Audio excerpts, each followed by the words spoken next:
Hey. So, welcome. Welcome, everybody. Welcome to the show. As you can imagine, we've got a lot. Shut the fuck. We've got a lot going on today. I'm very grateful that you've all made it to me and my friend's performance tonight. We've got a great show for you today. As you can see, as you can hear, more like we've got a lot of noises going on. That was a part of the incentives, because we did in fact hit over $100 before we even started the show, which is why, well, you'll see. I'm so excited to see you all. I'm so excited for everyone to see everything we've got planned.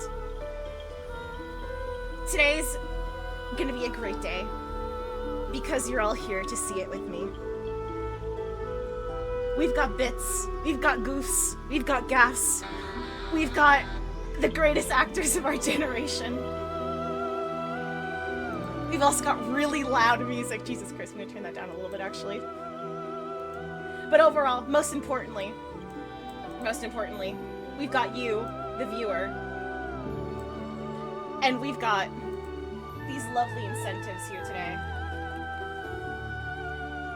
Read them, know them, because they are true. Every $15 is a chai pat.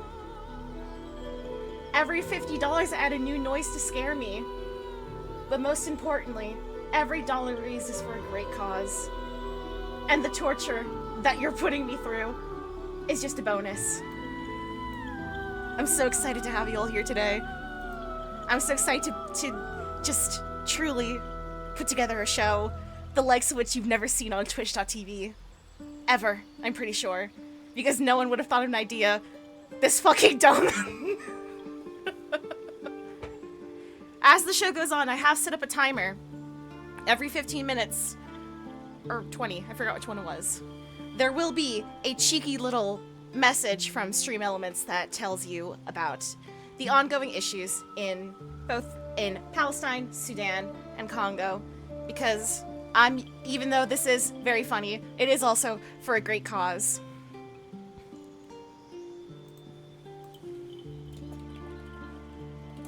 And I do just want to use this moment to spread awareness of what's going on in the world.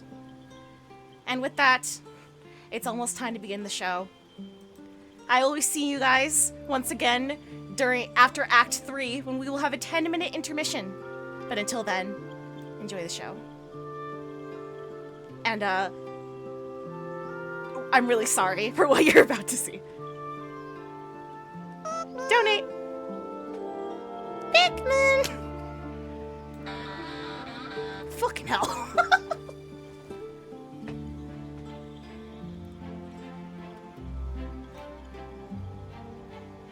I may have finished my speech a little bit early, but that's okay. It just needs another minute.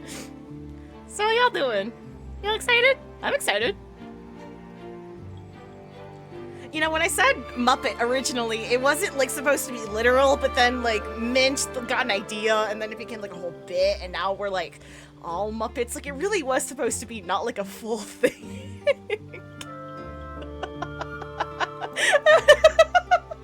Oh shit, goodbye!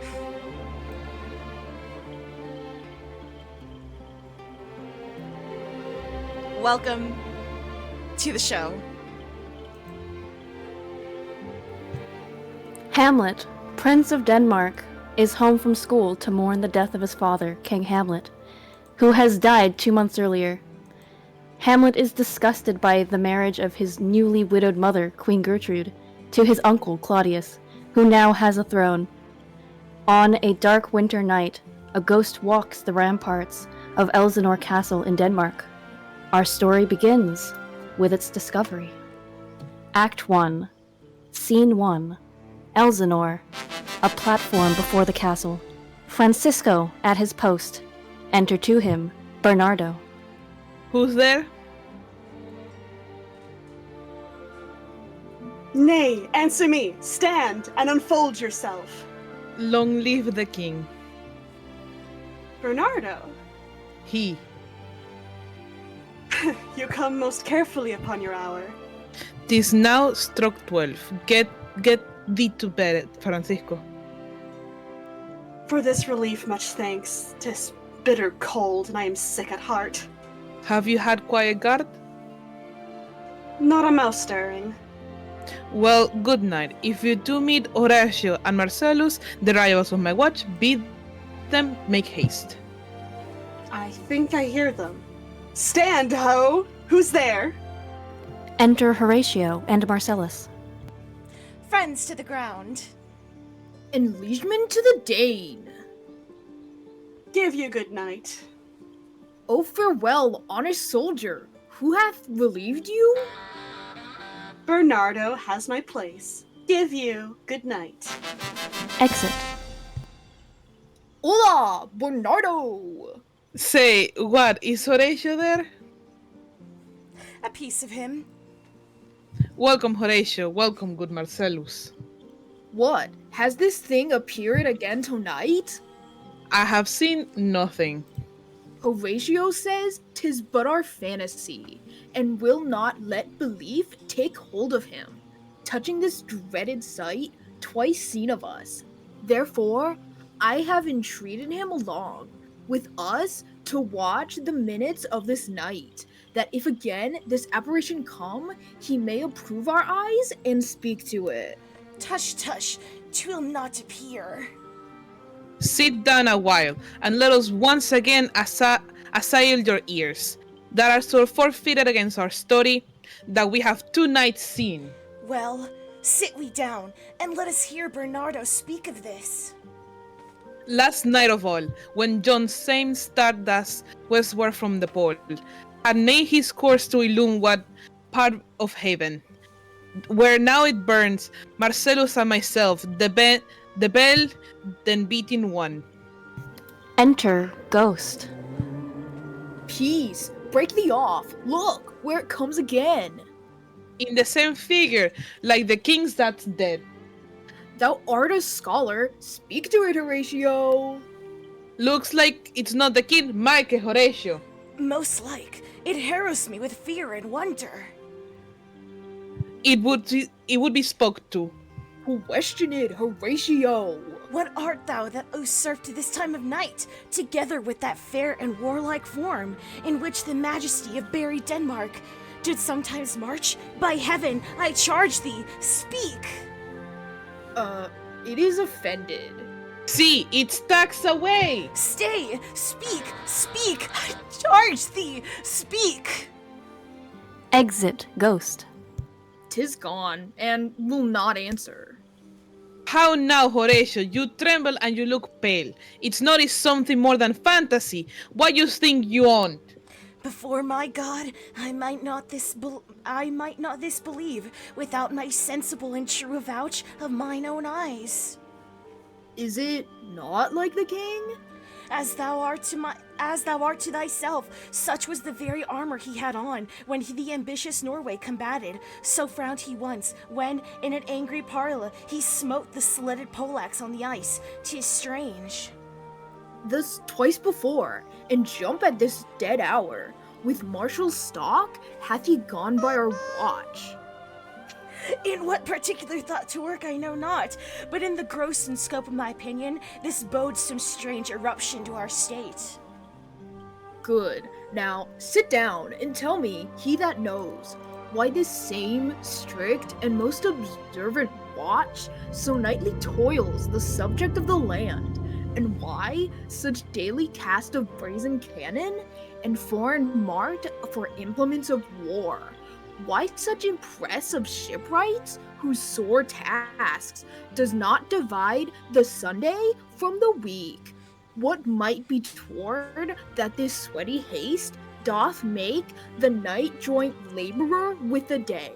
Who is that cannon for me? That can I. At least the whisper goes so. Our last king, whose image even but now appeared to us, was, as you know, by Fortinbras of Norway, thereto pricked on by a most emulate pride, dared to the combat in which our valiant Hamlet, for so this side of our known world esteemed him, did slay this Fortinbras, who by sealed compact, well ratified by law and heraldry, did forfeit with his life all those his lands which he stood seized of to the conqueror, against the which a mighty competent was gagged by our king, which had returned the inheritance of Fortinbras. Had he been vanquisher, as by the same covenant and carriage of the article designed, his fell to Hamlet. Now, sir, young Fortinbras, of unimproved metal hot and full, hath in the skirts of Norway here and there, sharked up by a list of lawless resolutes that hath a stomach in it, which no other, as it doth well appear unto our state, but to recover of us by strong hand and terms compulsatory those foresaid lands, so by his father lost, and this, I take it, is the main motive of our preparations, this source of this our watch, and the chief head of this post-haste and roamage of the land. I think it be no other Boenso. Well, it may so that it per person of figure, come armed through our watch, so like the king. That was and is the question of these wars. A mote it is to trouble the mind's eye in the most high and palmy state of Rome. A little ere the mightiest Julius fell, the grave stood tenantless, and the sheeted dead did squeak and gibber in the Roman streets, as stars with trains of fire and dews of blood, disasters in the sun, and the moist star upon whose influence Neptune's empire stands was sick almost to doomsday with eclipse. And even the like precursor of fierce events, as harbingers, preceding still the fates, and prologue to the omen coming on, have heaven and earth together demonstrated unto our climatures and countrymen. But soft, behold, lo, where it come again! Re-enter Ghost. I'll cross it, though it blast me. Stay, illusion! If thou hast any sound or use of voice, speak to me. If there be any good thing to be done, that may thee to do ease and grace to me, speak to me. Cock crows. Jesus Christ, if thou art privy to thy country's fate, which happily foreknowing may avoid, oh speak, or if thou hast uphoarded in thy life, extorted treasure in the womb of the earth, for which they say, you spirits oft walk in death, speak of it, stay and speak. Stop it, Marcellus! Shall I strike at it with my partisan? Do, if it will not stand. 'Tis here. 'Tis here. 'Tis gone. Exit Ghost. We do it wrong, being so majestical, to offer it the show of violence, for it is, as the air, invulnerable, and our veins blows malicious mockery. He was about to speak when the cock crew. And then it started like a guilty thing upon a fearful summons I have heard. The cock, that is the trumpet to the morn, doth with his lofty and shrill-sounding throat awake the god of day, and, at his warning, whether in sea or fire, in earth or air, the extravagant and erring spirit he's to his confine, and of the truth herein this present object made probation. It faded at the crowing of a cock. Some say that ever against that season comes, wherein our Savior's birth is celebrated. The bird of dawning singeth all night long, and then, they say, no spirit dares stir abroad. The nights are wholesome, then no planets strike, no fairies take, no witch hath power to charm. So hallowed and so gracious is the time. So have I heard, and do in part believe it. But look, the morn, in russet mantle clad, walks o'er the dew of yon high eastward hill. Break we our watch up, and by my advice, let us impart what we have seen tonight unto young Hamlet, for, upon my life, this spirit, dumb to us, will speak to him. Do you consent we shall acquaint him with it, as needful in our loves, fitting our duty? Let's do it, I pray. And I, this morning, know where we shall find him most conveniently. Exeunt.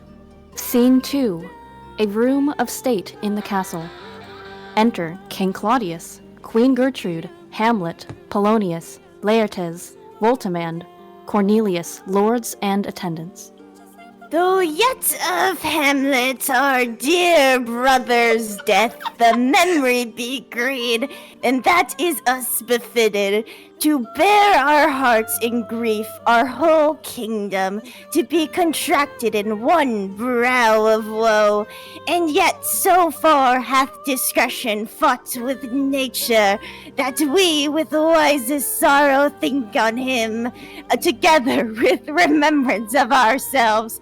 Therefore our sometime sister, now our queen, the imperial jointress to this warlike state, have we, as 'twere with a defeated joy, with an auspicious and dropped eye, with mirth in funeral and with dirge in marriage, in equal scale weighing delight in duel, taken to wife, nor have we herein bared your better wisdoms, which with freely gone with this affair along. For all our thanks now follows that you know, young Fortinbras, holding a weak sposal of our worth, or thinking of our late brother's death, our states to be disjoint and out of frame, colleagued with the dream of his advantage, he hath not failed to pester us with message, importing the surrender of those lands, lost by his father with all bounds of law, to our most valiant brother. So much for him, now for ourselves, and for this time of meeting. Thus much the business is, we have here right to Norway, uncle of young Fortinbras, who impotent and bedrid, scarcely hears of this his nephew's purpose, to suppress his further gait herein, and that levies, the list and full proportions are all made out of his subject, and we here dispatch you, good Cornelius, and you, Vlatimad, for bearers of this greeting to old Norway, giving to you no further personal power, to business with the king more than the scope of these delayed articles allow. Farewell, and let your haste commend your duty. In that and all things, we will show our duty. We doubt it nothing. Heartily farewell. Exeunt Voltimand and Cornelius. And now, Laertes, what's the news with you? You told us of some suit. What is to Laertes? You cannot speak of reason to the Dane, and loose your voice. What wouldst thou beg, Laertes? What shall not be my offer, not thy asking? The head is not more native to the heart, the hand more instrumental to the mouth, than is the throne of Denmark to thy father. What would thou have, Laertes? My dread lord, your leave and favor to return to France, from whence, though willingly, I came to Denmark to show my duty in your coronation. Yet now I must confess that duty done. My thoughts and wishes been toward France, and bow them to your gracious leave and pardon. Have you your father's leave? What says Polonius? He hath, my lord, run me from my slow leave by labours and petition, and at last, upon his will, I sealed my hard consent. I do beseech you, give him leave to go.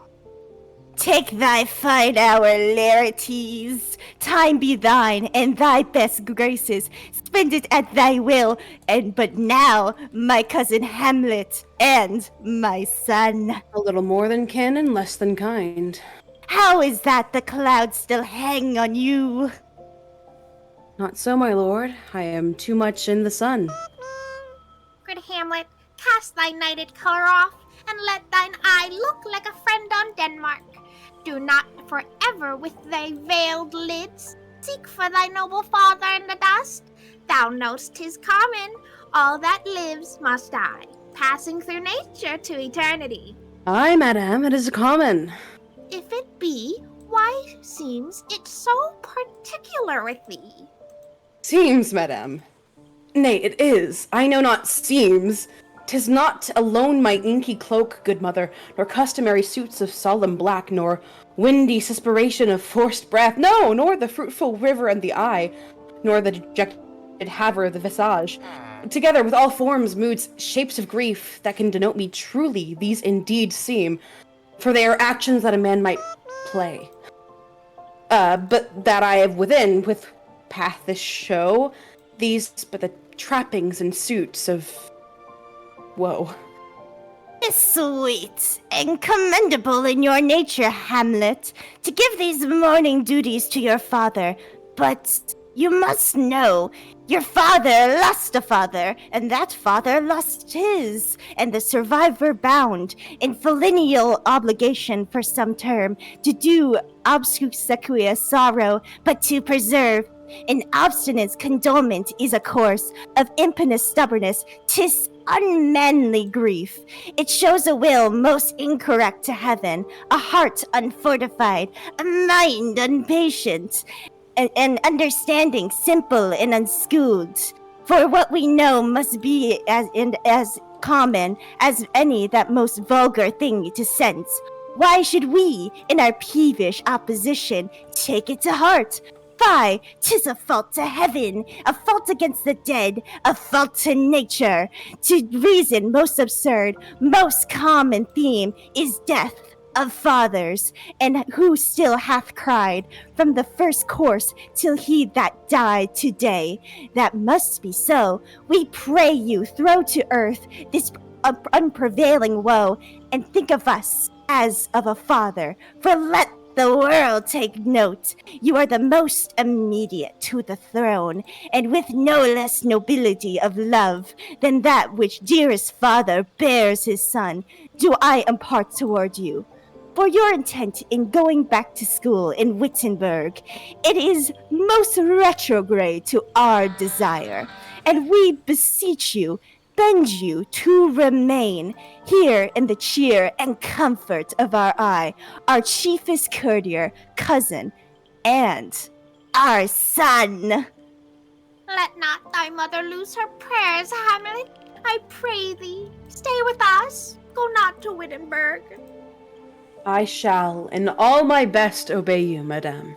Why, 'tis a loving and fair reply. Be as yourself in Denmark. Madame, come, this gentle and unforced accord of Hamlet sits smiling to my heart, in grace whereof no jocund health that Denmark drinks today, and that great cannon to the clouds shall tell, and the kings rouse the heavens all brute again, re-speaking earthly thunder, come away! Exeunt all but Hamlet. Oh, that this too solid flesh would melt, thaw, and resolve itself into a dew. Or that the everlasting had not fixed his cannon against self-slaughter. Oh, God! God, how weary, stale, flatted, unprofitable seem to me all the uses of this world. Fie on it.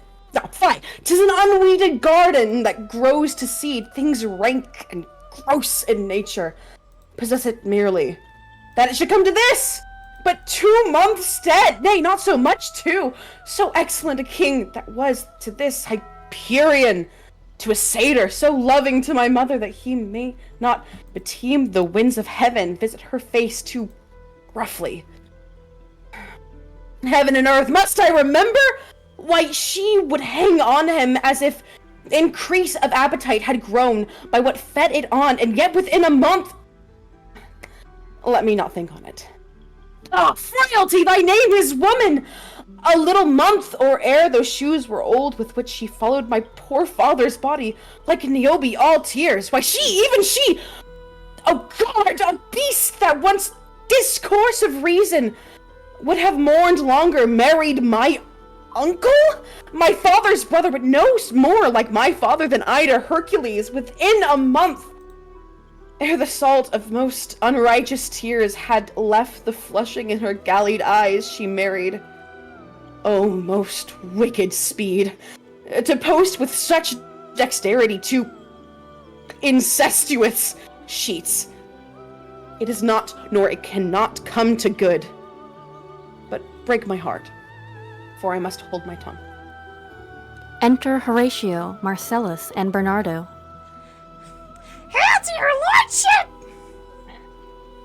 I am glad to see you. Well, Horatio, or do I forget myself? The same! The same, my lord! Your poor servant ever! It's no use! Horatio, you're peeking the mic a lot. I can't really hear your line. Sir, my good friend, I'll change that name with you. And with what make you from Wittenberg, Horatio? Marcellus? My good lord. I am very glad to see you. Good even, sir. But what in faith make you from Wittenberg? A truant disposition. I recovered. Good, my lord. That's great to hear, Horatio. I would not hear your enemy say so, nor shall you do mine ere that violence, to make it truster of your own report against yourself. I know you are no truant, but what is your feller in Elsinore? We'll teach you to drink deep ere you depart.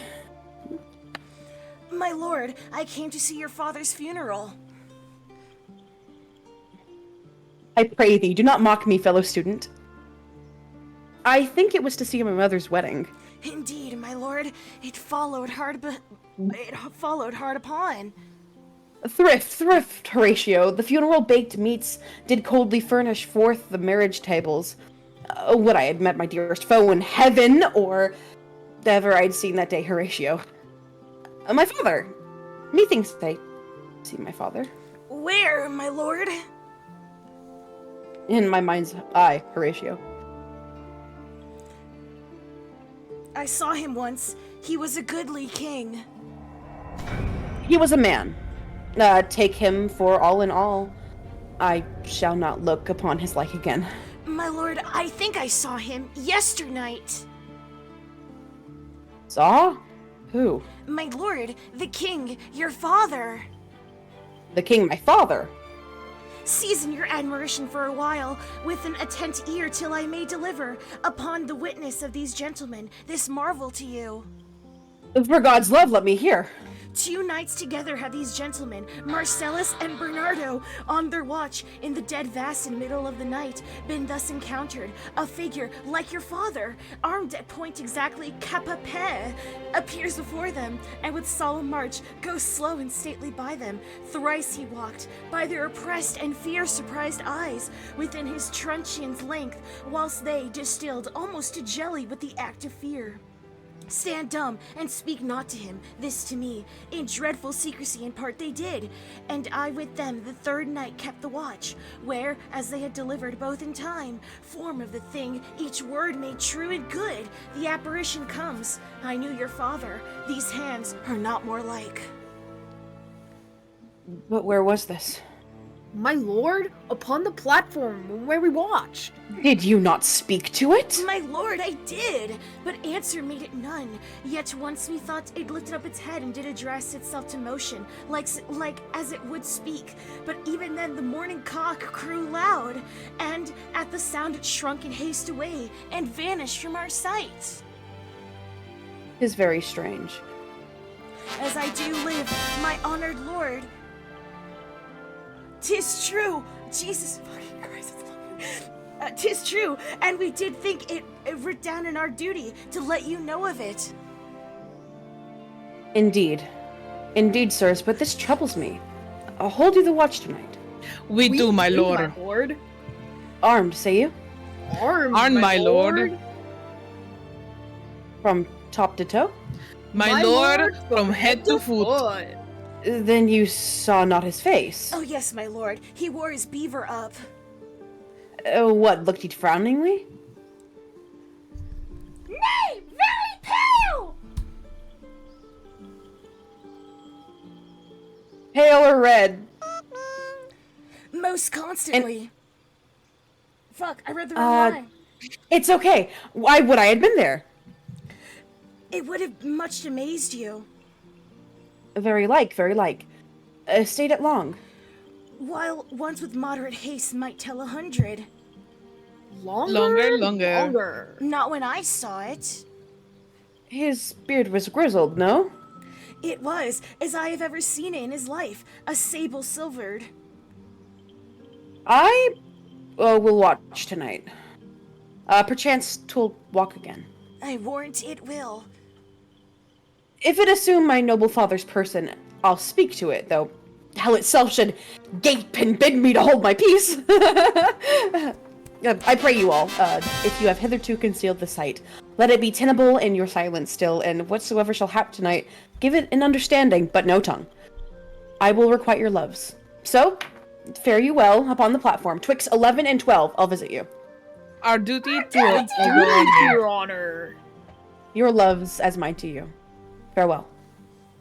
Exeunt all but Hamlet. My father's spirit in arms.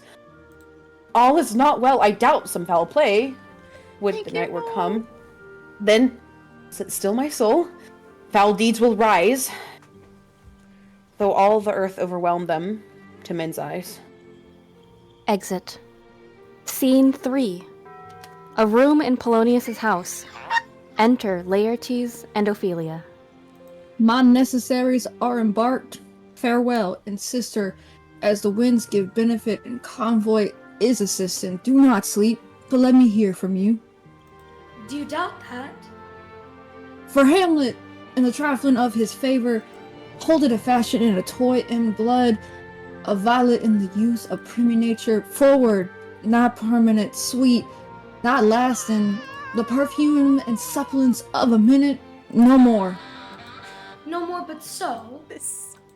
Think it no more, for nature crescent does not grow alone, infuse in bulk, but as it simple waxes, the inward service of the mind and soul grows wide withal. Perhaps he loves you now, and now no soil nor coddle doth besmirch the virtue of his will, but you must hear his greatness weighed.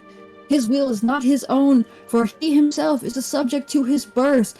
He may not, as unvalued persons do, carve for himself, for on his choice depends the safety and health of this whole state, and therefore must his choice be circumscribed unto the voice and yielded of that body whereof he is the head. Then if he says he loves you, if it fits your wisdom so far to believe it, as he in his particular act and place may give his saying deed, which is no further than the main voice of Denmark goes withal, and the way what loss your honor may sustain, if with too creed and ear you list his songs, or lose your heart, or your chest treasure open to his unmastered importunity, fear it, Ophelia, fear it, my dear sister, and keep you in the rear of your affection, out of the shot and danger of desire, and the chariot's maid is prodigal enough.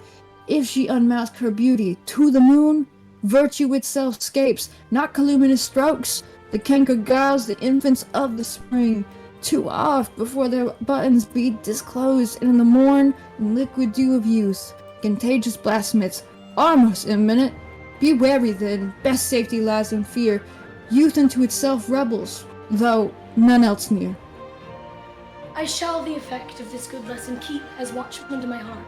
But, good my brother, do not, as some ungracious pastors do, show me this steep and thorny way to heaven, whiles, like a puffed and reckless libertine, himself the primrose path of dalliance treads, and recks not his own reed. Oh, fear me not, I stay too long, but here my father comes. Enter Polonius. Double blessing, double grace, occasion smiles upon a second leave.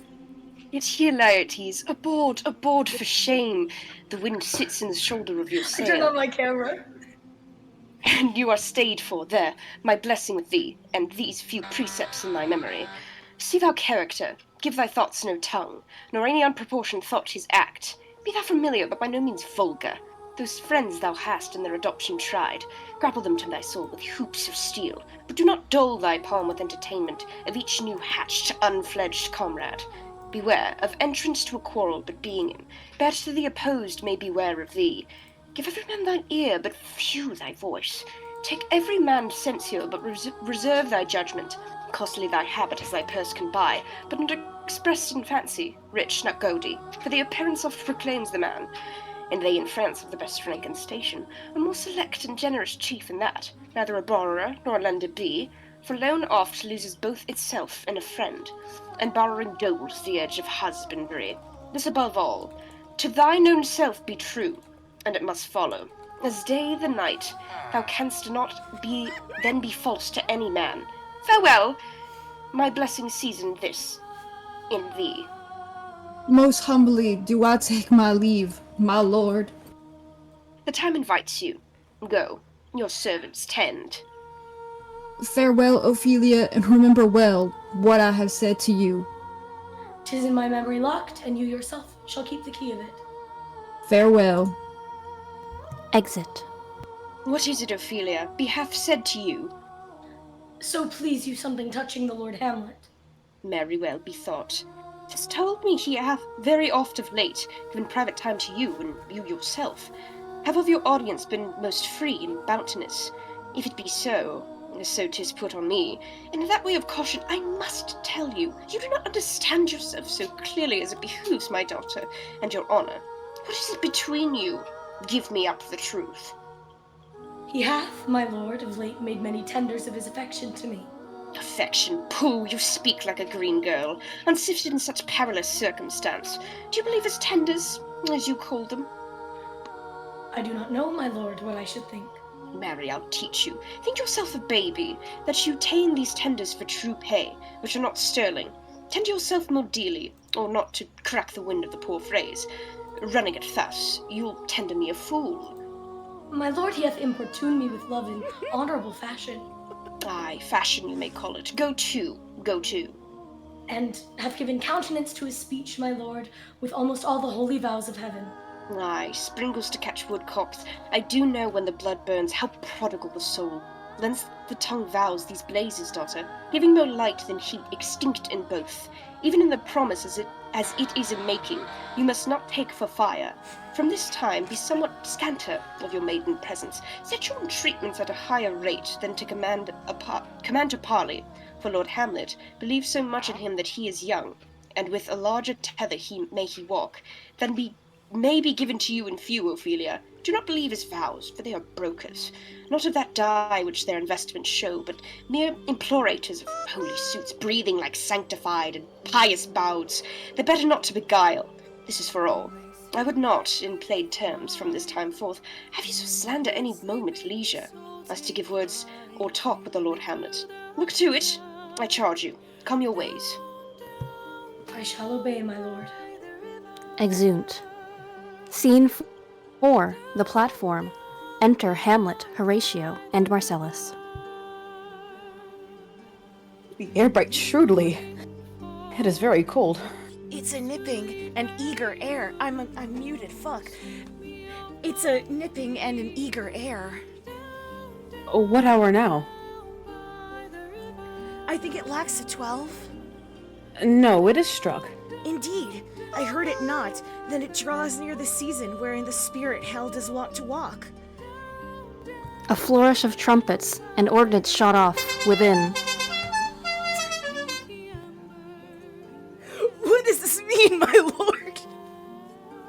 The king doth wake tonight, and takes his rouse, keeps wassail in the swaggering up spring reels, and as he drains his draughts of Rhenish down, the kettle drum and trumpet thus bray out the triumph of his pledge. Got it. Is it a custom? Aye, Mary. Is, but to my mind, though I am native here, and to the manner born, it is a custom more honored in the breach than the observance. This heavy-headed revel east and west makes us traduced and taxed of other nations. They cleave us drunkards, and with swinish phrase soil our addition, and indeed it takes from our achievements, though performed at height, the pith and marrow of our attribute. So, oft it chances in particular men, that for some vicious mole of nature in them, as in their birth, wherein they are not guilty, since nature cannot choose his origin, by the o'ergrowth of some complexion, oft breaking down the pales and forts of reason, or by some habit that too much o'erleans, the form of plausive manners that these men, carrying, I say, the stamp of one defect, being nature's livery or fortune's star, their virtues, else, be they pure as grace, as infinite as man may undergo, shall in general censure take corruption from that particular fault, the trim of ale, and doth all the noble substance of a doubt to his own scandal. Look, my lord, it comes! Enter Ghost. Angels and ministers of grace, defend us. Be thou a spirit of health or goblin damned. Bring with thee airs from heaven or blast from hell. Be thy intents wicked or charitable, thou comest in such a questionable shape that I will speak to thee. I'll call thee Hamlet, king, father, royal Dane. No, answer me! Let me not burst in ignorance, but tell why thy canonized bones, hearsed in death, have burst their cerements. Why the sepulchre wherein we saw thee quietly interned hath opened his ponderous and marble jaws to cast thee up again? What may this mean? That thou, dead corpse again in complete steel, revisitest best glimpses of the moon, making night hideous, and we fools of nature so horridly shake our disposition with thoughts beyond the reaches of our souls. Say, why is this? Wherefore? What shall we do? Ghost beckons Hamlet. It beckons you to go away with it, as if it's some impertinent desire to you alone. Look, with what courteous action, it waves you to a more removed ground, but do not go with it. No, by no means. It will not speak, then I will follow it. Do not, my lord. Why? What should be the fear? I do not set my life in a pin's fee, and for my soul, what can it do to that, being a thing as immortal as itself? It waves me forth again, I'll follow it. What if it tempt you toward the flood, my lord, or the dreadful summit of the cliff that beetles o'er his base into the sea, and there assumes some other horrible form, which might deprive your sovereignty of reason and draw you into madness? Think of it, the very place puts toys of desperation, without more motive, into every brain that looks so many fathoms to the sea, and here it roar beneath. It waves me still. Go on, I'll follow thee. You shall not go. My lord. Hold off your hands. Hold off your fuck, hands. that's you. Sorry. It's okay, you were thinking what I was thinking, it's fine. Be ruled, you shall not go. My fate cries out and makes each petty artery in this body as hardy as the mean lion's nerve. Still I am called. Unhand me! Gentlemen, by heaven, I'll make a ghost of him that lets me. I say away, go on. I'll follow thee. Exeunt Ghost and Hamlet. He waxes desperate with imagination. Let's follow. 'Tis not fit thus to obey him. Have after. To what issue will this come? Something is rotten in the state of Denmark. Heaven will direct it. Nay, let's follow. Exeunt. Scene 5. Another part of the platform. Enter Ghost and Hamlet. Where will thou lead me? Speak. I'll go no further. Me. I will. My hour is almost come, when I to sulphurous and tormenting flames must render up myself. Alas, poor ghost! Pity me not, but lend thy serious hearing to what I shall unfold. Speak, I am bound to hear. So art thou to revenge when thou shalt hear. What? I am thy father's spirit, doomed for a certain time to walk the night, and for the day confined to fast in fires till the foul crimes done in my days of nature are burnt and purged away.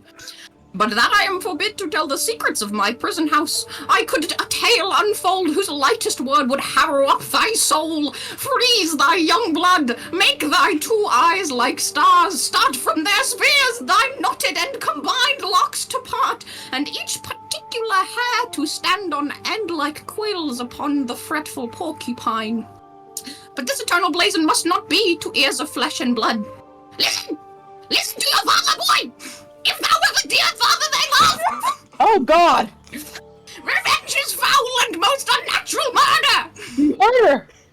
Murder most foul, as in the best is, but this most foul, strange, and unnatural. Hates me to know it, that I, with wings as swift as meditation or the thoughts of love, may sweep to my revenge. I find thee apt, and duller shouldst thou be than the fat weed that roots itself on the Lethe wharf wouldst thou not stir in this. Now, Hamlet, here, 'tis given out that, sleeping in my orchard, a serpent stung me, so the whole ear of Denmark is by a forged process of my death, rankly abused. But know thou, noble youth, that the serpent that did sting thy life now wears his crown! So, my uncle! He, that incestuous, that adulterous beast with witchcraft of his wit, with traitorous gifts, oh, wicked wit and gifts that have the power so to seduce one his shameful lust, the will of my most virtuous seeming queen. Oh, Hamlet, what a falling off was there from me, whose love was that of dignity, that it went hand in hand even with the vow I made upon her in marriage, and to decline upon a wretch whose natural gifts were poor to those of mine. But virtue, as it is never will be moved, though lewdness can court it in a shape of heaven, so lust, through a radiant angel linked, will sate itself in a celestial bed and prey on garbage. But soft, methinks I scent the morning air. Brief let me be. Sleeping within my orchard, my custom always of the afternoon, such upon my secure hour thy uncle stole with juice of cursed Hebanon in a vial, and in the porches of my ear did pour the leprous distilment, whose effect holds such an enmity with the blood of man, that swift as quicksilver it courses through the natural gates and alleys of the body, and with a sudden vigour doth posset, and then curd, like eager droppings into milk, the thin and wholesome blood. So did it mine, and a most instant tatter barked about it, most laser-like, with vile and loathsome crust, all my smooth body. Thus I was, sleeping by a brother's hand, of life, of crown, of queen, at once dispatched, cut off, even in the blossoms of my sin, unhouselled, disappointed, unanelled, no reckoning made, but sent to my account with all my imperfections on my head. Horrible! Horrible, most horrible! If thou hast nature in thee, bear it not. Let not the royal bed of Denmark be the couch for luxury and damned incest. But however thou pursue this act, taint not thy mind, nor let thy soul contrive against thy mother aught. Leave her to heaven, and to those thorns that in her blossom lodge, to prick and sting her. Fare thee well at once. The glow warm shows the matin to be near, and begins to pale his ineffectual fire. Adieu! Adieu, Hamlet! Remember me! Exit. Oh, you host of heaven! Oh, earth! What else shall I couple hell? Oh, feet! Hold my heart, and you, my sinews, grow not instant old, but bear me stiffly up. Remember thee, thou poor ghost, while memory holds a seat in this distracted globe, remember thee. Yea, from the table of my memory I'll wipe away all trivial fond records, all saws of books, all forms, all pressures past. That youth and observation copied there, and with thy commandment all alone shall live within the book and volume of my brain, unmixed with baser matter. Yes, by heaven. O most pernicious woman! O villain! Villain, smiling, damned villain! My tables! Meet it as I set it down. One may smile and be a villain. Or at least, I'm sure it may be so in Denmark. Writing. So, uncle, there you are. Now, to my word, it is adieu. Adieu. Remember me. I have sworn it. My lord! My lord! Lord Hamlet! Heaven, secure him! Heaven, secure him! So be it. Hello! Ho ho! My lord! Hello! Oh, boy! Come, bird, come! Enter Horatio and Marcellus. How is my noble lord? What news, my lord? Oh, wonderful. Good, my lord. Tell it. No, you'll reveal it. Not I, my lord, by heaven. Nor I, my lord, Brocode. How stay you You then would heart of man once think it, but you'll be secret. Aye, by heaven, my lord. There is an arrow villain dwelling in all Denmark, but he's an errant knave. There needs no ghost, my lord, come from the grave to tell us this. Why, right? You are in the right, and so without more circumstance at all, I hold it fit that we shake hands and part. You, as your business and desire shall point you, for every man has business and desire, such as it is, and mine for my own poor part. Look you, I'll go pray. These are but wild and whirling words, my lord. I'm sorry they offend you heartily. Yes, faith, heartily. There's no offense, my lord. Yes, by St. Patrick, but there is, Horatio, and much offense, too. Touching this vision here, it is an honest ghost, that, let me tell you. For your desire to know what is between us, or master it as you may. And now, good friends, as you were friends, scholars, and soldiers, give me one poor request. What's it, my lord? We will. Never make known what you have seen tonight. My lord, we will not. Nay, but swear it. In faith, my lord, not I. Nor I, my lord, in faith. On my sword. We have sworn, my lord, already? Indeed, upon my sword, indeed. Where? Boy, sayest thou so? Art thou there, true penny? Come on, you'll feel this fellow in the cellarage consent to swear. Propose the oath, my lord. Never to speak of it that you have seen. Swear by my sword. Swear! Hic et ubucle. Then we'll shift our ground. Come hither, gentlemen, and lay your hands upon my sword. Never to speak of this that you have heard. Swear by my sword. Swear! Well said, old mole. Canst thou work the earth so fast? A worthy pioneer. Once more remove, good friends. Oh, day and night, but this is wondrous strange. And therefore, as a stranger give it welcome, there are things in heaven, more things in heaven and earth, Horatio, than are dreamt in your philosophy.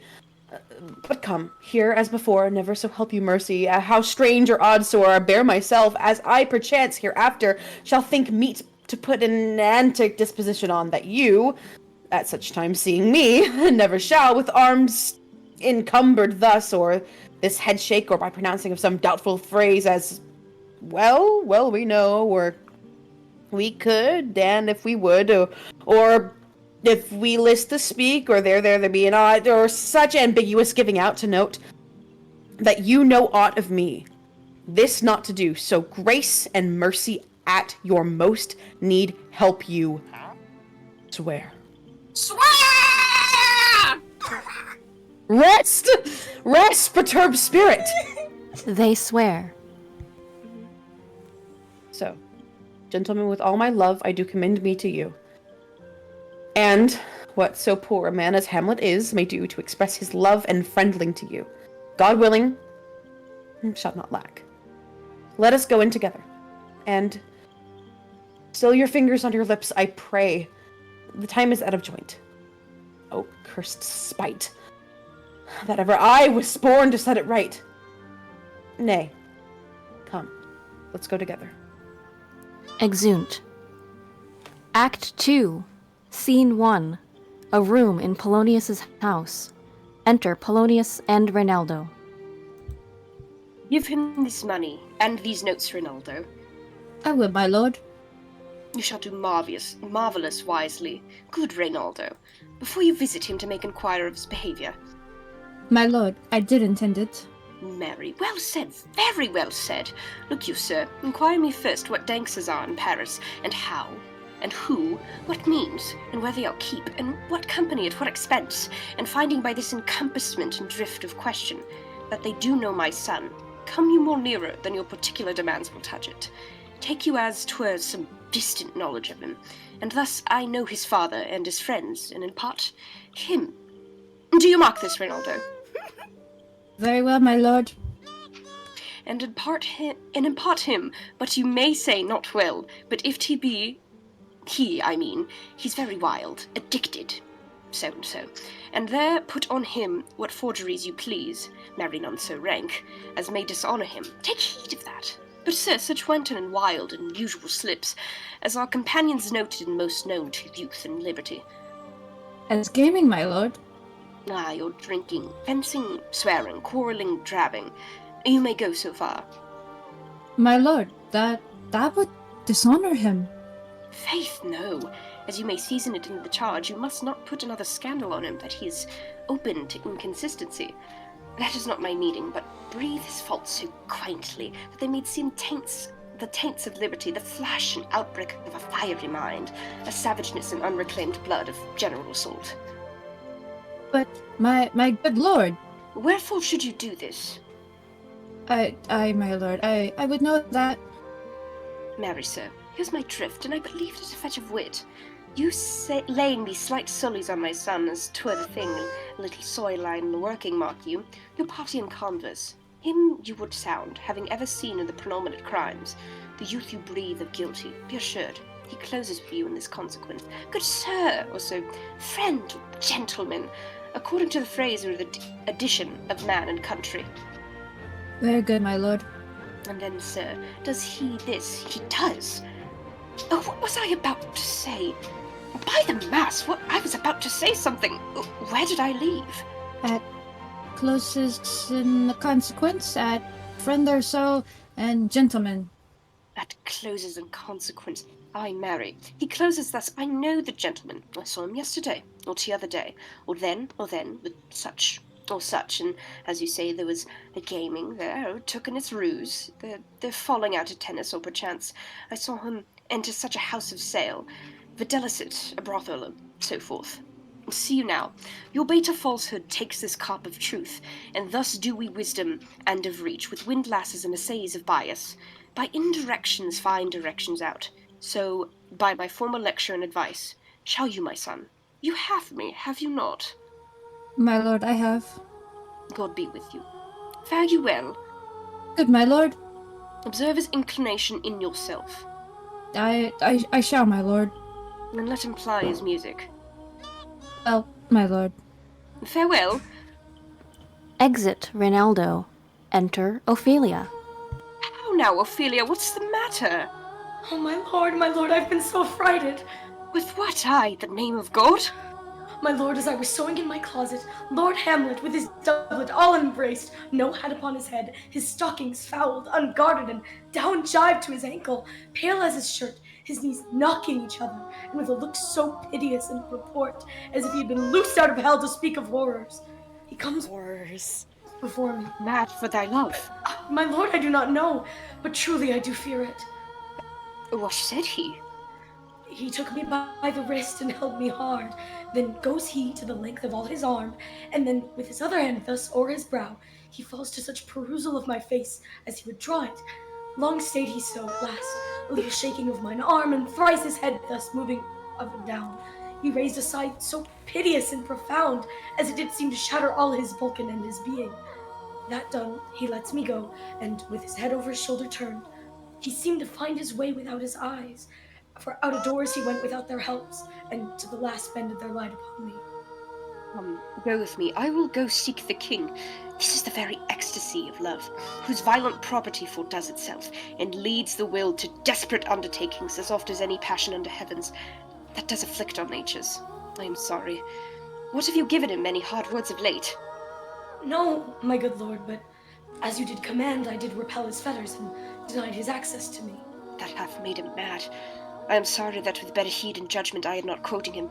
I feared he did but trifle and meant to wreck thee, but beshrew my jealousy. By heaven, it is as proper to our age to cast beyond ourselves in our opinion, as it is common for the younger sort to lack discretion. And come, go we to the king. This must be known, which being kept close might move. More grief to hide than hate to utter love. Exeunt. Scene 2. A room in the castle. Enter King Claudius, Queen Gertrude, Rosencrantz, Guildenstern, and attendants. Welcome, dear Rosencrantz and Guildenstern. Moreover, we much did long to see you. The need we have to use you did provoke our hasty sending. Something have you heard of Hamlet's transformation? So call it. Sith nor the exterior, nor the inward man resembles that it was what it should be, more than his father's death that thus hath put him so much from the understanding of himself. I cannot dream of, I entreat you both, that being of so young days brought up with him, and Sith so neighbor to his youth and haver, that you vouchsafe your stay here in our court some little time, so by your companies, to draw him onto pleasures and to gather so much as from occasion you may glean, whether aught to us unknown afflicts him thus, that opened lies within our remedy. Good gentleman, he hath much talked of you, and sure I am two men there are not living, to whom he more adheres. If it will please you to show us so much gentry and goodwill as to expend your time with us a while, for the supply and profit of our hope, your visitation shall receive such thanks as fits a king's remembrance. Both your majesties might, by the sovereign power you have of us, put your dread pleasures more into command than to entreaty. Well, gosh, but we both obey, and he'll give up ourselves in the full bed to lay service freely at your feet. He'll to be commanded. Thank you, Rosencrantz and Thanks, Guildenstern and gentle Rosencrantz, that is my name. And I beseech you instantly to visit my too much changed son. Go, some of you, and bring these gentlemen where Hamlet is. Let's make our presence and our practices pleasant and helpful to him. Aye, amen. Exeunt Rosencrantz, Guildenstern, and some attendants. Enter Polonius. Ambassadors from Norway, my good lord, are joyfully returned. Thou still hast been the father of good news. Have I, my lord? I assure my good liege, I do my duty as I hold my soul, both to my God and to my gracious king. And I do think, or else this brain of mine hunts not the trail of policy so sure, and hath used to do, that I have found the very cause of Hamlet's lunacy. Oh, speak of that do I long to hear. Give first admittance to the ambassadors. My news would be the fruit to that great feast. Thy do grace to them, and bring them in. Exit Polonius. He tells me, my dear Gertrude, we have found the head and source of all your son's distemperment.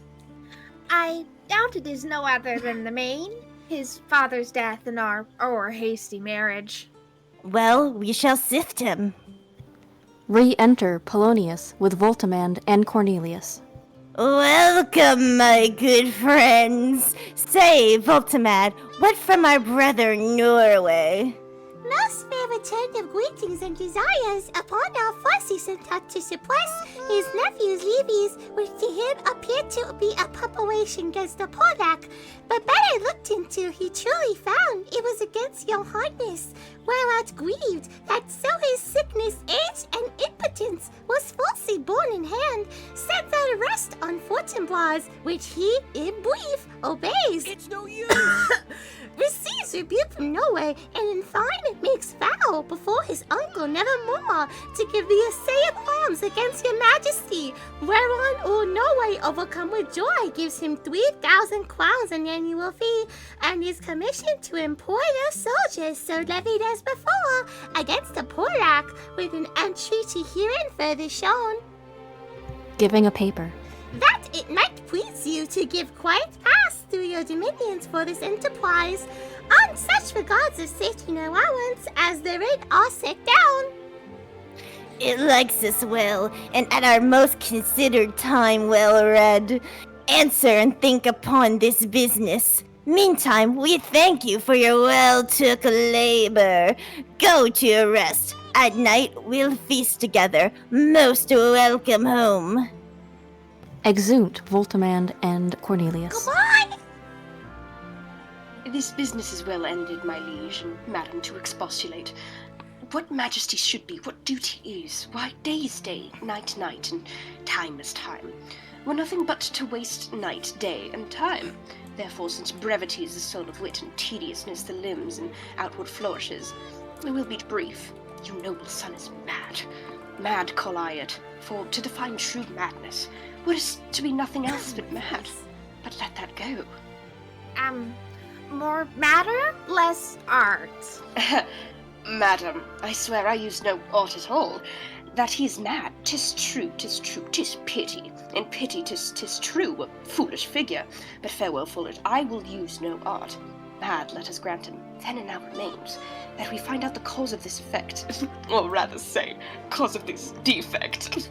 For this effect defective comes by cause, thus it remains, and the remainder thus perpend. I have a daughter. Have while she is mine, who in her duty and obedience mark hath given me this. Now gather and surmise. He reads. To the celestial and my soul's idol, the most beautified Ophelia. That's an ill phrase, a vile phrase. Beautified is a vile phrase. But you shall hear thus. He reads. In her excellent white bosom, these and company. Came this from Hamlet to her?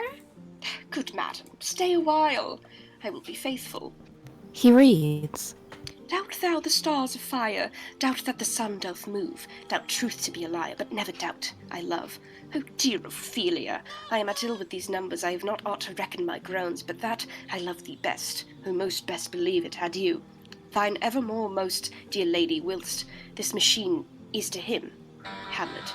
This in obedience hath my daughter shown me, and more above hath his solicitings, as they fell out of time by means and place, all given to mine ear. But how hath she received his love? What do you think of me? As of a man faithful and honorable and just a friend. I would fain prove so. But what might you think when I had seen this hot love on the wing, as I perceived it? I must tell you that before my daughter told me. What might you? Or my dear majesty, your queen here, think if I had played the desk or table book, or given my heart a winking, mute and dumb, or looked upon his love with idle sight, what might you think? No, I went around to work, and my young mistress thus I did bespeak. Lord Hamlet is a prince. Out of thy star, this must not be. And then I precepts gave her that she would lock herself from his resort, admit no messengers, receive no tokens, which done she took the fruits of my advice, and he repulsed, a short tale to make, fell into sadness, then into a fast, thence to a watch, thence to a weakness, thence to a lightness, and by this declension into the madness wherein now he raves, and we all mourn for. Do you think 'tis this? It may be, very likely. Had been a time I'd fain know that I have positively said 'tis so, when it proved otherwise. Not that I know. Pointing to his head and shoulder, take from this, if it be otherwise, circumstances lead me, I will find where truth is hid, though it were hid indeed, within the centre. How may we try it further? You know, sometimes he walks 4 hours together here in the lobby. So he does, indeed. At such a time I'll lose my daughter to him. Be you and I behind on a arse then. Mark the encounter. If he love her not, and be not from his reason fallen thereon, let me be no assistant for estate, but keep a farm and carters. We will try it. But, look, where sadly the poor wretch comes reading. Away. I do beseech you both away. I'll board him presently. Exeunt King Claudius, Queen Gertrude, and attendants. Enter Hamlet, reading. Oh, give me leave. How just my good Lord Hamlet? Well, God a mercy. Do you know me, my lord? Excellent. Well, you are a fishmonger. Not I, my lord. Then I would you were so honest a man. Honest, my lord? I, sir, to be honest, as this world goes, is to be one man picked out of 10,000. That is very true, my lord. For if the sun breeds maggots in a dead dog, being a god-kissed carrion, have you a daughter? I have, my lord. Let her not walk in the sun. Conception is a blessing, but not as your daughter may conceive. Friend, look to it. By that, still barking on my daughter, yet he knew me not at first. He said I was a fishmonger. He is far gone, far gone! And truly in my youth I summoned much extremity for love. Very need of this, I'll speak to him again. Oh, what do you read, my lord? Words, words, words. What is the matter, my lord? Between who? I mean, the matter that you read, my lord. Slander, sir. For the satirical rogue says here that old men have grey beards, that their faces are wrinkled, their eyes purging thick amber and plum tree gum, and that they have plentiful lack of wit together with most weak hams. All which, sir, though I most powerfully and potently believe, yet I hold it not honestly to have it thus set down for yourself, sir. Should be as old as I am. If like a crab you could go backwards. So be this madness, yet there is method in it. Will you walk out of the air, my lord? Into my grave. Indeed, that is out of the air. He says aside. Pregnant sometimes his replies are. A happiness that often madness hits on, which reason and sanity cannot so prosperously be delivered of. I will leave him, and suddenly contrive the means of meeting him, and my daughter. My honourable lord! I will most humbly take my leave of you. You cannot, sir, take anything from me that I would more willingly part with all. Except my life, except my life, except my life. Fare you well, my lord. These tedious old fools. Enter Rosencrantz and Guildenstern. You go to seek the Lord Hamlet. There he is.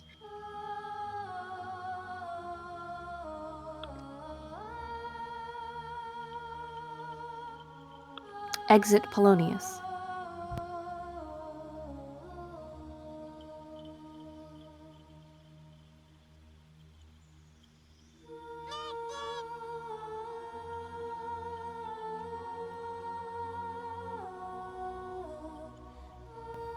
And save you, sir.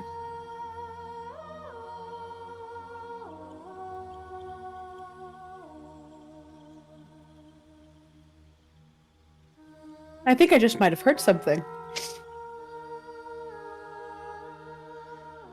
That's crazy. Do you mind repeating that one more time, just so everyone can hear? God save you, sir. Exit Polonius. My honored lord! My most dear lord! My excellent good friends, how dost thou, Guildenstern? Rosencrantz? Good lads, how ye both? As the indifferent children of the earth. Gorsh, well, happy in that we are not over happy. On Fortune's cap, we are not the very button. Nor the soles of her shoe. Neither, my lord. Then you live about her waist, or in the middle of her favors? A fave, her privates, we. In the secret parts of Fortune. Oh, most true, she is a strumpet. What's the news? None, my lord, but that the world's grown honest. Then is doomsday near, but your news is not true? Let me question more in particular. What have you, my good friends, deserved at the hands of Fortune that she sends you to prison hither? Gorsh, prison, my lord. Denmark's a prison. Then the world is one. A goodly one, in which there are many confines, wards, and dungeons. Denmark being one of the worst. We think not so, my lord. Why then, 'tis none to you, for there is nothing either good or bad, but thinking makes it so. To me, it is a prison. Then your ambition makes it one. 'Tis too narrow for your mind. Oh god, I could be bounded in a nutshell and count myself a king of infinite space were it not that I have bad dreams. Which dreams indeed are ambition, for the very substance of the ambitious is merely the shadow of a dream. A dream itself is but a shadow. Truly, and I hold ambitions of so airy and light a quality that it is but a shadow. Then are our beggars' bodies and our monarchs and outstretched heroes the beggars' shadows? Shall we to the court? For, by my fay, I cannot reason. We'll wait upon you. No such matter. I will not sort you with the rest of my servants, for, to speak to you like an honest man, I am most dreadfully attended. But, in the beaten way of friendship, what make you at Elsinore? To visit you, my lord! No other reason.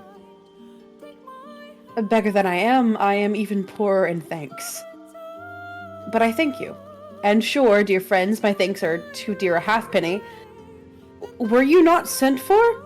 Is it your own inclining? Is it a free visitation? Come, deal justly with me. Come, nay, speak. What should we say, my lord? Oh, why, anything but to the purpose. You were sent for, and there is a kind of confession in your looks which your modesties have not craft enough to color, especially behind your glasses. I know the good king and queen have sent for you. To what end, my lord? That you must teach me. But let me conjure you, by the rights of our fellowship, by the constancy of our youth, by the obligation of our ever-preserved love, and by what more dear a better proposer could charge you withal, be even and direct with me. Were you sent for or no? What say you? Nay then, I have an eye of you. If you love me, hold not off. My lord, we were sent for. Dude. I will tell you why.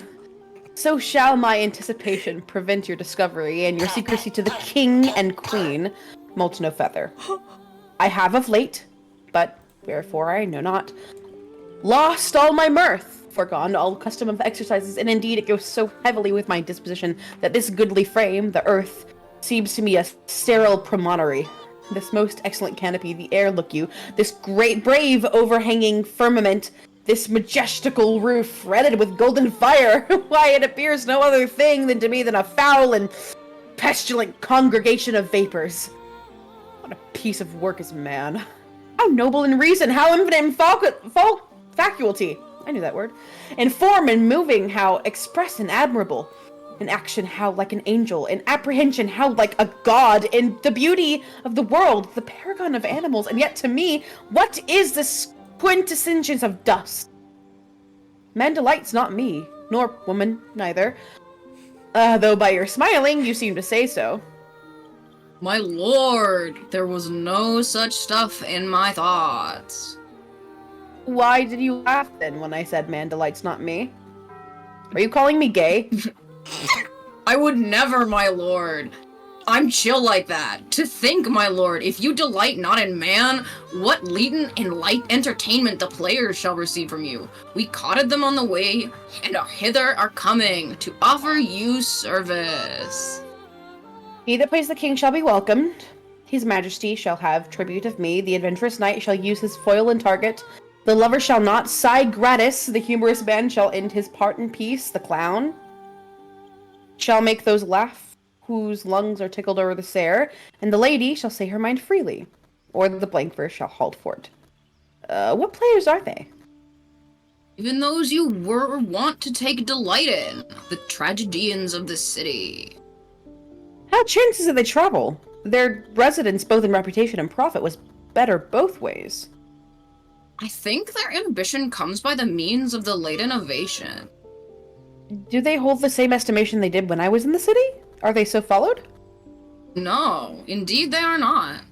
How comes it? Do they grow rusty? Nay, their endeavor keeps the wonted pace, but there is, sir, a group of children, little asses, that cry out on the top of question, and are the most tyrannically clapped for it. These are now the fashion, and so berattle the common stages, so they call them, that wearing many rapiers are afraid of goose quills and dare scarce come hithers. What? Are they children? Who maintains them? How are they escorted? Will they pursue the quality no longer that they can sing? Will they not say afterwards that they should grow themselves to common players, as it is most like if their means are no better? The writers do them wrong to make them exclaim against their own secession?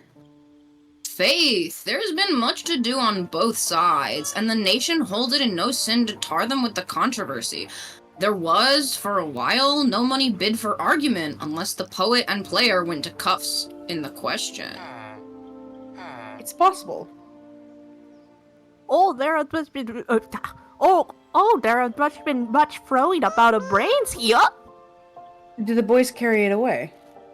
Aye, that they do, my lord. Hercules and his load, too. It is not very strange, for mine uncle is king of Denmark, and those that would make mouths at him while my father lived give 20, 40, 50, 100 ducats apiece for his picture in little. It's blood. There is something in this more than natural, if philosophy could find it out. Flourish of trumpets within. There are the players! Gentlemen, you are welcome to Elsinore. Your hands come then, the appetence of wisdom is fashion and ceremony. Let me comply with you in this garb, lest my extent to the players, which I tell you, must show fairly outward, should more appear like entertainment than yours. You are welcome, but my uncle, father, and aunt mother are deceived. Gosh, in what, my dear lord? I am but mad north-northwest. When the wind is southerly, I know a hawk from a handsaw.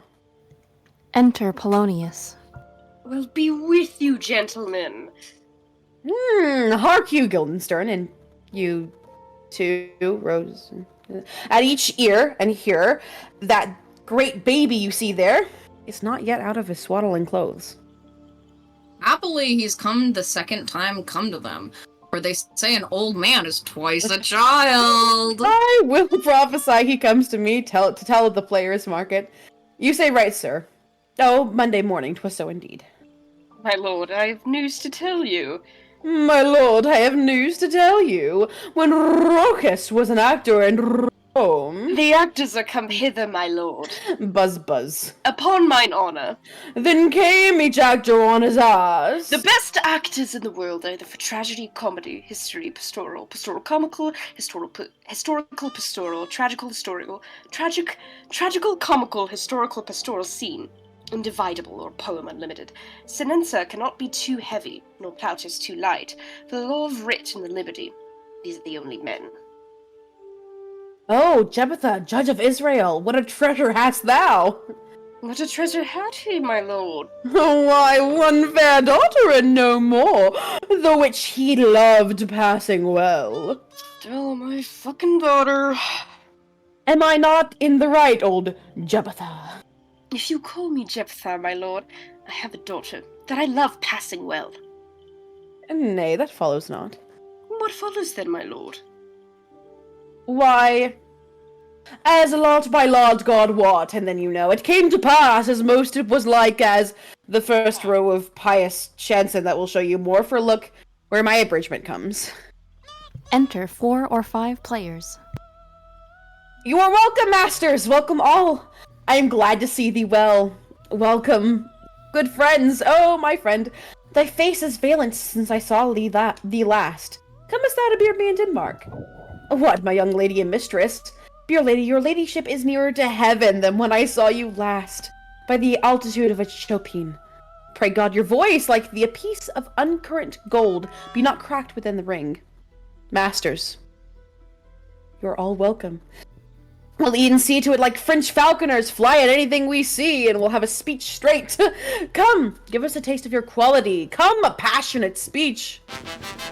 What speech, my lord? I heard thee speak me a speech once, but it was never acted, or if it was, not above ones for play, I remember, please not the million. 'Twas caviar to the general, but it was, as I received it, and others, whose judgment in such matters cried the top of mine. An excellent play, well digested in the scenes, sit down with as much as modesty as cunning. I remember, one said there were no salads in the lines to make the matter savory.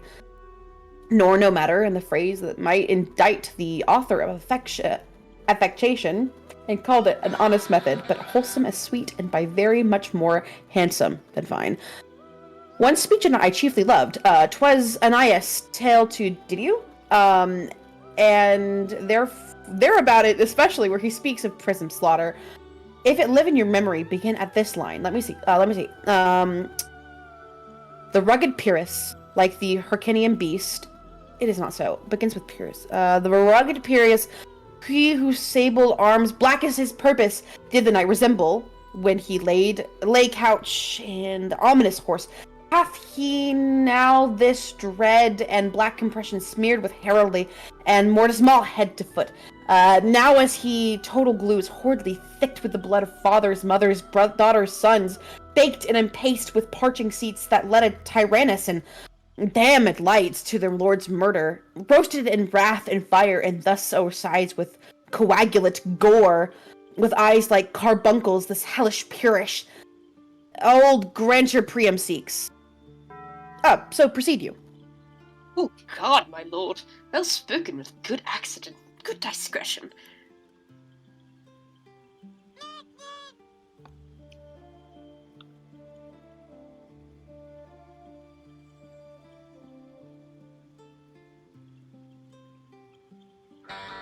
First player remains silent. Oh, I thought I muted. Anon he finds him, striking two short at Greeks, his antique sword, rebellious to his arm, light where it falls, repugnant to command, in equal match. Pyrrhus at Priam drives, in rage strikes wide, but with the whiff and wind of his fell sword, the never father falls, and then senseless Ilium, seeming to feel his blow with flaming top, stoops to his base, and with hideous crash takes prisoner Prius here, for lo, his sword, which is declining of the milky head of Reverend Priam, seemed ere to stick, so a painting tyrant Prius stood, and like a neutral to his will and matter, did nothing. But as we often see against some storm, are silent in the heavens, the rack stands still, the bold wind speechless, and the orb below as hushed as death, and in the dreadful thunder doth rend the region. So after Prius' cause, aroused vengeance sets him anew at work, and never did the Cyclops' hammer fall on Mars's armor forge or proof a turn, which less remorse than Priam's bleeding sword now falls on Priam. Out, thou trumpet, fortune! All your gods in general synod take away her power, break all the spokes and fill his sovereign wheel, and bow the round nave down the hill of Haven, as loud as to the fiends. This is too long. It shall to the barbers with your beard. Prithee, say on, for he's a jig, or a tale of bawdry, or he sleeps. Say on, come to Hecuba. But, who had seen the Mobbled Queen? The Mobbled Queen? It's good. Mobbled Queen is good. Run barefoot, up and down, threatening the flames with besom rim, a cloud upon that head, where laid the diamond stood, and for a robe about her lank and all air-timmed loins, a blanket in the alarm of fear caught up. Who this has seen, with tongue in venom steeped, gains fortune states would treason have pronounced. But if the gods themselves did see her, then when she saw Prius make malicious sport in mincing with his sword her husband's limbs, the distant bursts of clamor that she made, unless things mortal move them not at all, would have made melt the burning eyes of heaven and passion in the gods. Look, whether he has not turned his colour and had tears in his eyes, pray you no more. 'Tis well, I'll have thee speak of the rest soon. Good my lord, will you see the players well bestowed? Did you hear? Let them be well used, for they are the abstract and brief chronicles of time. After your death, you were better had a bad epitaph than in their ill report where you live. My lord, I will use them according to their desert. God's bodykins, man, much better. Use every man after his desert, and who should escape whipping? Use them after your own honor and dignity. The less they deserve, the more merit is in your bounty. Take them in. Ham says. Follow him, friends. We'll appear at the play tomorrow. Exit Polonius with all the players but the first. Didst thou hear me, old friend? Can you play the murder of Gonzaga? Aye, my lord. We'll have tomorrow night. You could, for a need, study a speech of some 12 or 16 lines, which I would set down and insert it, could you not? Aye, my lord. Very well. Follow that lord, and look you mock him not. Exit first player. My good friends, I'll leave you till tonight. You are welcome in Elsinore. Good, my lord. I'm gonna hit a bar. Aye, so, God be with ye. Exeunt Rosencrantz and Guildenstern. Now, I am alone. Oh, what a rogue and peasant slave am I. Is it not monstrous that this player here, but in a fiction, in a dream of passion, could force his soul to his own conceit? That from her working all his visage waned, tears in his eyes, distraction in aspect, a broken voice, and his whole function suiting with forms to a conceit. All for nothing. For Hecuba! What's Hecuba to him, or him to Hecuba, that he should weep for her? What should he do had he the motive and cue for passion that I have? He would drown the stage with tears and cleave the general ear with horrid speech, make mad the guilty and appall the free, confound the ignorant, and amaze indeed the very faculties of eyes and ears. Yet I, a dull and muddy-mettled rascal, peak, like Jonadreams, unpregnant of my cause, and can say nothing. No, not for a king upon whose property and most dear life a damned defeat was made. Am I a coward? Who calls me villain, breaks my pate across, plucks my beard and blows it in my face, tweaks me by the nose, gives me a lie in the throat and as deep as the lungs? Who does me this? Swounds! I should take it, for it cannot be I am pigeon-livered and lack gall to make oppression bitter, or ere this, I should have fatted all the region kites with the slave's official bloody body villain, remorseless, treacherous, lecherous, kindless villain. Oh, vengeance! Why, am I this most brave that I, the son of a dear father murdered, prompted by my revenge by heaven and hell, must like a whore unpack my heart with words and fall a-cursing like a very drab, a scullion. Fie upon it, though all about my brain! I have heard that guilty creatures sitting at a play have, by the very cunning of the scene, been struck so to the soul that, pleasantly, they have proclaimed their malfunctions for murder, though it have no tongue, will speak with most miraculous organ. I'll have these players play something like the murder of my father before mine uncle. I'll observe his looks. I'll tint him to the quick. If he but blench, I know my course.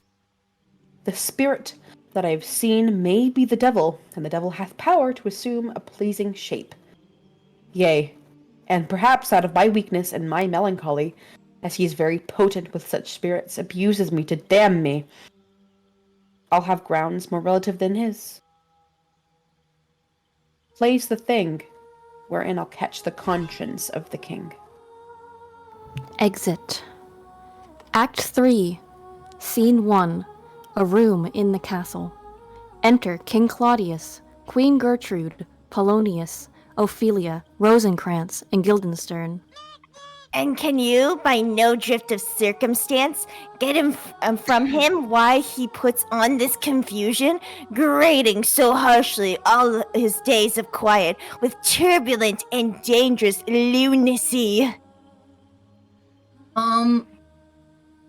He does confess he feels himself distracted, but from what cause he will by no means speak. Nor do we find him forward to be sounded, but with a crafty madness keeps aloof, when we would bring him on to some confession of his true state, yeah? And did he receive you well? Most like a gentleman. But with much foreseeing of his disposition. Empty of question, but of our demands, most free in his reply. Did you assay him to any pastime? Madam, it so fell out that certain players were overwrought him on the way. Of these we told him, and there did seem to be in him a kind of joy to hear it. They are about the court, and as I think, they've already ordered this played before him. It is most true, and he beseeched me to entreat your majesties to hear and to see the matter. With all my heart, and it doth much content me to hear him so inclined. Good gentlemen, give him a further edge, and drive his purpose onto these delights. We shall, my lord. Exeunt Rosencrantz and Guildenstern. Sweet Gertrude, leave us too, for we have closely sent for Hamlet hither, and that he, as 'twere by accident, may hear, affront Ophelia, her father, and myself, lawful espials, we'll so bestow ourselves that, seeing unseen, we may have their encounter frankly judged, and gather by him as he is behaved, in it be the affliction of his love, and know that thus he suffers for. I shall obey you. And for your part, Ophelia, I do wish that your good beauties be the happy cause of Hamlet's wildness. So shall I hope your virtues will bring him to his wonted way again, to both your honors. Madam, I wish it may. Exit Queen Gertrude. Ophelia, walk you here, gracious, so please you, we will bestow ourselves. To Ophelia. Read on this book, that show of such an exercise may colour your loneliness. We are oft to blame in this, 'tis too much prove that with devotion's visage and pious action do we sugar o'er the devil himself. Oh, 'tis too true. How sharp a lash that speech doth give my conscience. The harlot's cheek, beautied with plastering art, is so not more ugly to the thing that helps it, than is my deed to my most painted word. Oh, heavy burden! I hear him coming. Let's withdraw, my lord. Exeunt King Claudius and Polonius. Enter Hamlet. To be or not to be? That is the question. Whether 'tis nobler in the mind to suffer the slings and arrows of outrageous fortune, or to take arms against a sea of troubles and by opposing, end them. To die. To sleep. No more. And by a sleep we say we end the heartache and the 1,000 natural shocks that flesh is heir to. 'Tis a consummation devoutly to be wished, to die, to sleep. To sleep. Perchance to dream. Aye, there's the rub. For in that sleep of death, what dreams may come when we have shuffled off this mortal coil must give us pause. There's the respect that makes calamity of so long life. For who would bear the whips and scorns of time, the oppressor's wrong, the proud man's contumely, the pangs of despised love, the law's delay, the insolent of office, and the spurns that patient merit of the unworthy takes when he himself might his quietus make with a bare bodkin? Who would Fardels bear to grunt and sweat under a weary life, but that dread of something after death? The undiscovered country, from whose bourne no traveler returns, puzzles the will and makes us bear those ills that we have come to then to fly to others that we know not of. Thus, conscience makes cowards of us all. And thus, the native hue of resolution is sicklied over with the pale cast of thought, and enterprises of great pith and movement. With this regard, the currents turn awry, and lose the name of action. Soft you now. The fair Ophelia! Nymph in thy orisons, be all my sins remembered. Good, my lord. How does your honor for this many a day? I humbly thank you. Well, well, well. My lord, I have remembrances of yours that I have longed to redeliver. I pray you now receive them. No, not I. I never gave you aught. My honored lord, you know right well you did, and with them words of so sweet breath composed as made the things more rich. Their perfume lost, take these again, for to the noble mind rich gifts wax poor when givers prove unkind. There, my lord. Are you honest? My lord. Are you fair? What means your lordship? That if you be honest and fair, your honesty should admit no discourse to your beauty. Could beauty, my lord, have better commerce than with honesty? Aye, truly, for the power of beauty will sooner transform honesty from what it is to a bawd than the force of honesty can translate beauty into his likeness. This was sometime a paradox, but now the time gives it proof. I did love you once. Indeed, my lord, you made me believe so. You should not have believed me. For virtue cannot so inoculate our old stock, but we shall relish of it. I loved you not. I was the more deceived. Get thee to a nunnery. Why wouldst thou be a breeder of sinners? I myself am indifferent, honest, but yet I could accuse me of such things that it would better my mother had not borne me. I am very proud, revengeful, ambitious, with more offences than my beck than I have thought to put them in, imagination to give them shape, or time to act them in. What should such fellows as I do, crawling between earth and heaven? We are errant knaves, all. Believe none of us. Go thy ways to a nunnery. Where's your father? At home, my lord. The doors be shut upon him, that he may play the fool, nowhere but in his own house. Farewell.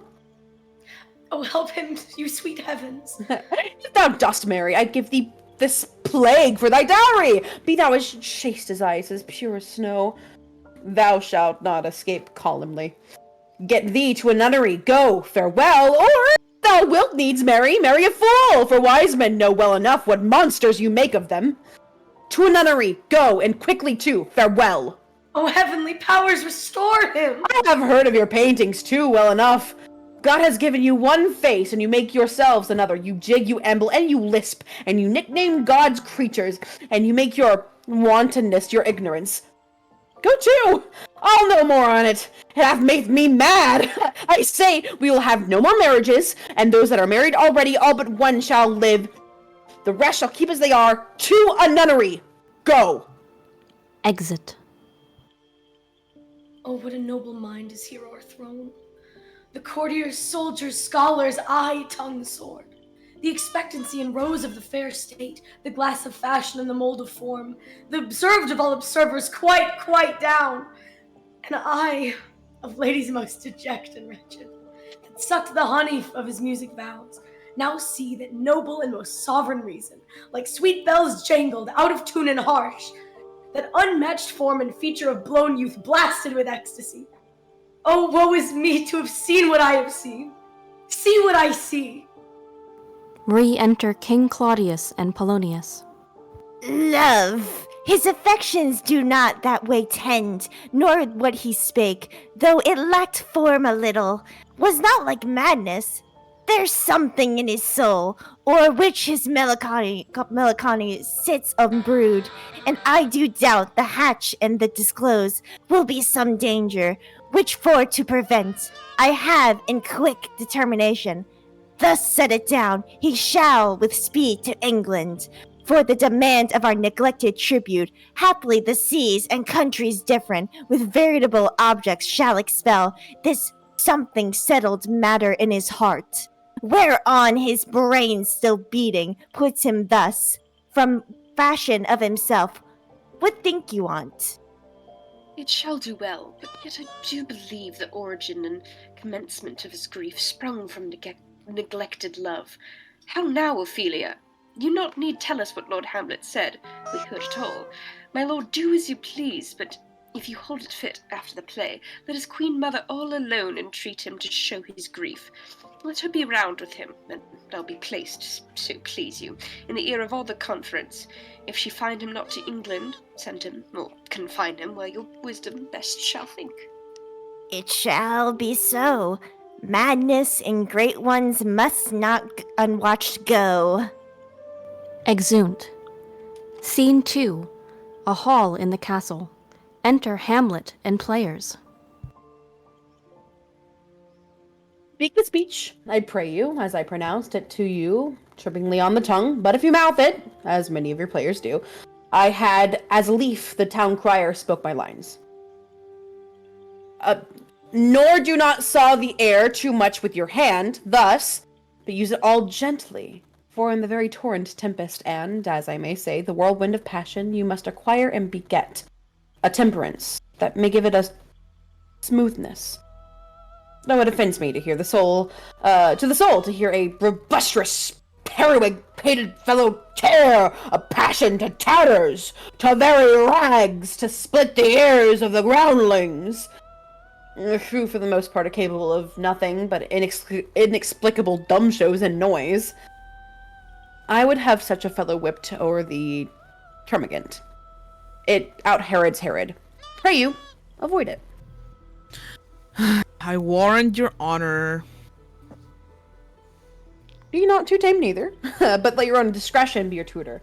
Suit the action to the word to the action, with a special overstep, not the modesty of nature, for anything so overdone is from the purpose of playing. Whose end, both at the first and now, was and is to hold twere the mirror up to nature. To show virtue of her own future, scorn her own image in the very age of body, the time his form and pressure. Now this overdone, or come tardy off, though it make the unskilful laugh, cannot but make the judicious grieve. The censure of which one may in your allowance or weigh a whole theater of actors. There be players that I have seen play, and heard others praise, and that highly, not to speak of it profanely, that neither having the accent of Christians, nor the gait of Christian, pagan, nor man, have so strutted and bellowed, that I have thought some of nature's journeymen had made men and not made them well. They imitated humanity so abominably. I hope we have reformed that indifferently with us, sir. Oh, reform it altogether, and let those that play your clowns speak no more than it is set down for them, please. For there be of them that will themselves laugh. To set on some quality of barren spectators to laugh too, though in the meantime some necessary question of the play then be to be considered that's villainous and shows a most pitiful ambition of the fool that uses it. Go! Make you ready. Exeunt players. Enter Polonius, Rosencrantz, and Guildenstern. How now, my lord? I will the king hear this piece of work. And the queen too, and that presently. Bid the players make haste. Exit Polonius. Will you two help to hasten them? We will, my lord. Exeunt Rosencrantz and Guildenstern. Oh, Horatio! Enter Horatio. Here, sweet lord, at your service. Here, sweet lord, at your service. Hi. Hi. Horatio, thou art even as just a man as ere my conversation coped withal. Oh, my dear lord. Nay, do not think I flatter. For what advancement may I hope from thee that no revenue has but thy good spirits to feed and clothe thee? Why should the poor be flattered, you know? No, let the candied tongue lick absurd pomp and crook the pregnant hinges of the knee where thrift may follow fawning. Dost thou hear? Since my dear soul was the mistress of her choice, and could of men distinguish her election, hath sealed thee for herself, for thou hast been as one in suffering all that suffers nothing, a man that fortune buffets and rewards, hast even with equal thanks. Blessed are those who blood and judgment are so well coming led, there we go, that they are not a pipe for fortune's finger, to sound what stop she please. Give me that man that is not a passion's slave, and I will wear him in my heart's core, aye, in my heart of heart, as I do thee. Something too much of this. There is a play tonight before the king. One scene of it comes near the circumstance which I have told thee of my father's death. I prithee, when thou seest that act afoot, even with the very comment of thy soul, observe mine uncle. If his occulted guilt do not itself unkindle in one speech, it is a damned ghost that we have seen. And my imaginations are as foul as Vulcan's scythe. Give him heedful note, for mine eyes will rivet to his face, and after we will both our judgments join in censure of his seeming. Well, my lord, if he steal aught the whilst this play is playing, and escape detecting, I will pay the theft. They are coming to the play. I must be idle. Get you a place. Peace. Dana's March, a flourish. Enter King Claudius, Queen Gertrude, Polonius, Ophelia, Rosencrantz, Guildenstern, and others. How fares our cousin Hamlet? Excellent! I faith of the chameleon's dish, I eat the air, promise craft. You cannot feed Capon so. I have nothing with this answer, Hamlet. These words are not mine. No, nor mine now. To Polonius. My lord, you played once in the university, you say? That did I, my lord, and was accounted a good actor. Ah, what did you enact? I did enact Julius Caesar, that was killed in the Capitol. Brutus killed me. It was a brute part of him to kill so capital a calf there. Be the players ready? Aye, my lord. They stay upon your patience. Come hither, my dear Hamlet. Sit by me. No, my good mother. Here's metal more attractive. Oh. Oh, do you mark that? Lady, shall I lie in your lap? He lies down at Ophelia's feet. No, my lord. I mean my head upon your lap. Aye, my lord. Do you think I meant country matters? I think nothing, my lord. That's a fair thought to lie between mate's legs. What is, my lord? Nothing. You are merry, my lord. Who, I? I, my lord. Oh God, you're only jig maker. Oh, what should a man do but be merry? For, look you, how cheerfully my mother looks, and my father died within these 2 hours. Nay, 'tis twice 2 months, my lord. So long? Nay then, let the devil wear black, for I'll have a suit of sables. Oh, heavens, died 2 months ago, and not forgotten yet. Then there's hope. A great man's memory may outlive his life half a year, but, by Our Lady, he must build churches then. Or else shall he suffer thinking on the hobby horse, whose epithet is 4040, the hobby horse is forgot. Boys play. The dumb show enters. Enter a king and a queen very lovingly. The queen embracing him, and he her. She kneels and makes show of protestation unto him. He takes her up, and declines his head upon her neck. Lays him down upon the bank of flowers. She, seeing him asleep, leaves him. Anon comes in a fellow, takes off his crown, kisses it, and pours poison on the king's ears, and exit. The queen returns, finds the king dead, and makes passionate acting. The poisoner, with some 2 or 3 mutes, comes in again, seeming to lament with her. The dead body is carried away. The poisoner woos the queen with gifts. She seems loath and unwilling a while, but in the end accepts his love. Exeunt. What means this, my lord? Mary, this is Mitchling Matchblow. It means mischief. Belike this show imports the argument of the play. Enter prologue. Oh, we shall know by this fellow. The players cannot keep counsel. They'll tell all. Will he tell us what this show meant? Aye, or any show that you'll show him, be not you ashamed to show. He'll not shame you to tell you what it means. You are not. I'll mark the play. The prologue speaks. For us and for our tragedy, here stooping to your clemency, we beg your hearing patiently. He exits. Is this the prologue or the posy of a ring? 'Tis brief, my lord. As a woman's love. Enter 2 players, king and queen. Full 30 times has Phobia's card gone round, Neptune's salt wash and Tellus orb grounds, and 30 dozen moons with borrowed sheen. About the world have times 1230s been, since all love our hearts and hymn did our hands unite commutual in most sacred bands.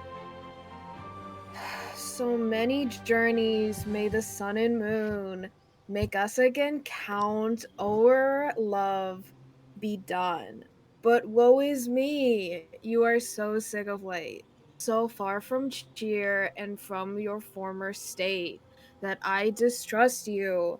Yet though I discomfort you, my lord, it nothing must.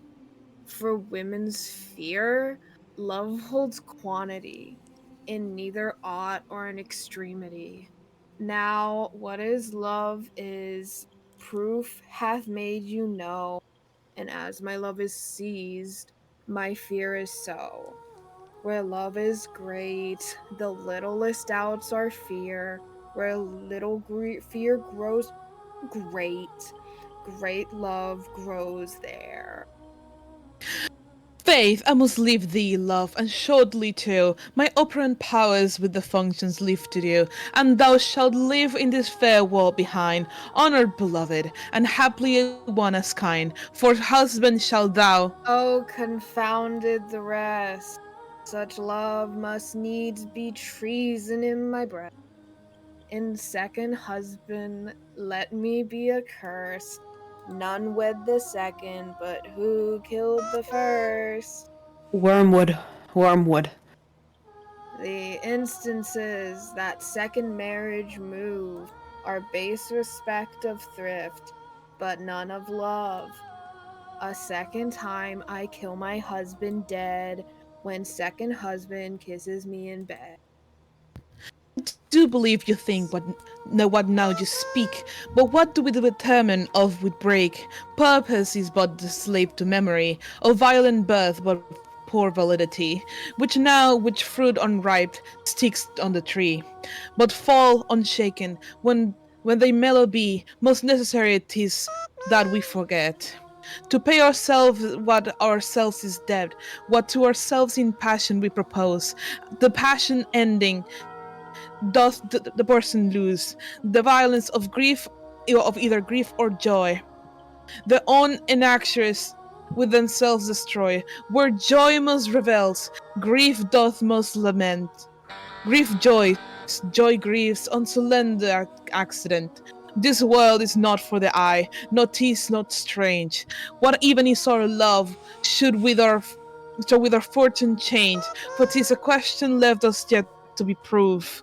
Whether love lead fortune, or else fortune love. The great man down, you mock his favorite flies. The poet advance makes friends of enemies, and he there's the doth love unfortune tend.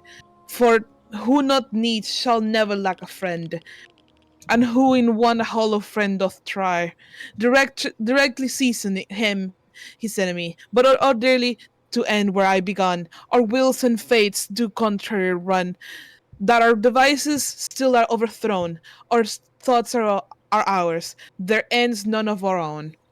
So think thou wilt not second husband wed, but thy thoughts when thy first lord is dead. Nor earth to give me food, nor heaven light. Sport and repose lock from me day and night. To desperation turn my trust and hope, and anchor's cheer in prison be my scope. Each opposite that blanks the face of joy, meet what I would have while it destroy. Both here and hence pursue my lasting strife. If once a widow, ever I be a wife. If she should break it now. 'Tis deep in sown, sweet, leave me here a while. My spirits grow dull, and fain I would be beguile the tedious day with sleep. He sleeps. Sleep rock thy brain, and never come mischance between us again. Exit. Madame, how do you like this play? The lady protests too much, methinks. Oh, but she'll keep her word. Have you heard the argument? Is there no offense in it? No, they do but jest. Poison and jest, no offense in the world. What do you call the play? The Mousetrap. Marry how? Tropically. This play is the image of a murderer. Murder done in Vienna. Gonzago is the Duke's name. His wife, Baptista, you shall see anon. 'Tis a knavish piece of work, but what of that? Your Majesty, and that we have free souls, it touches us not.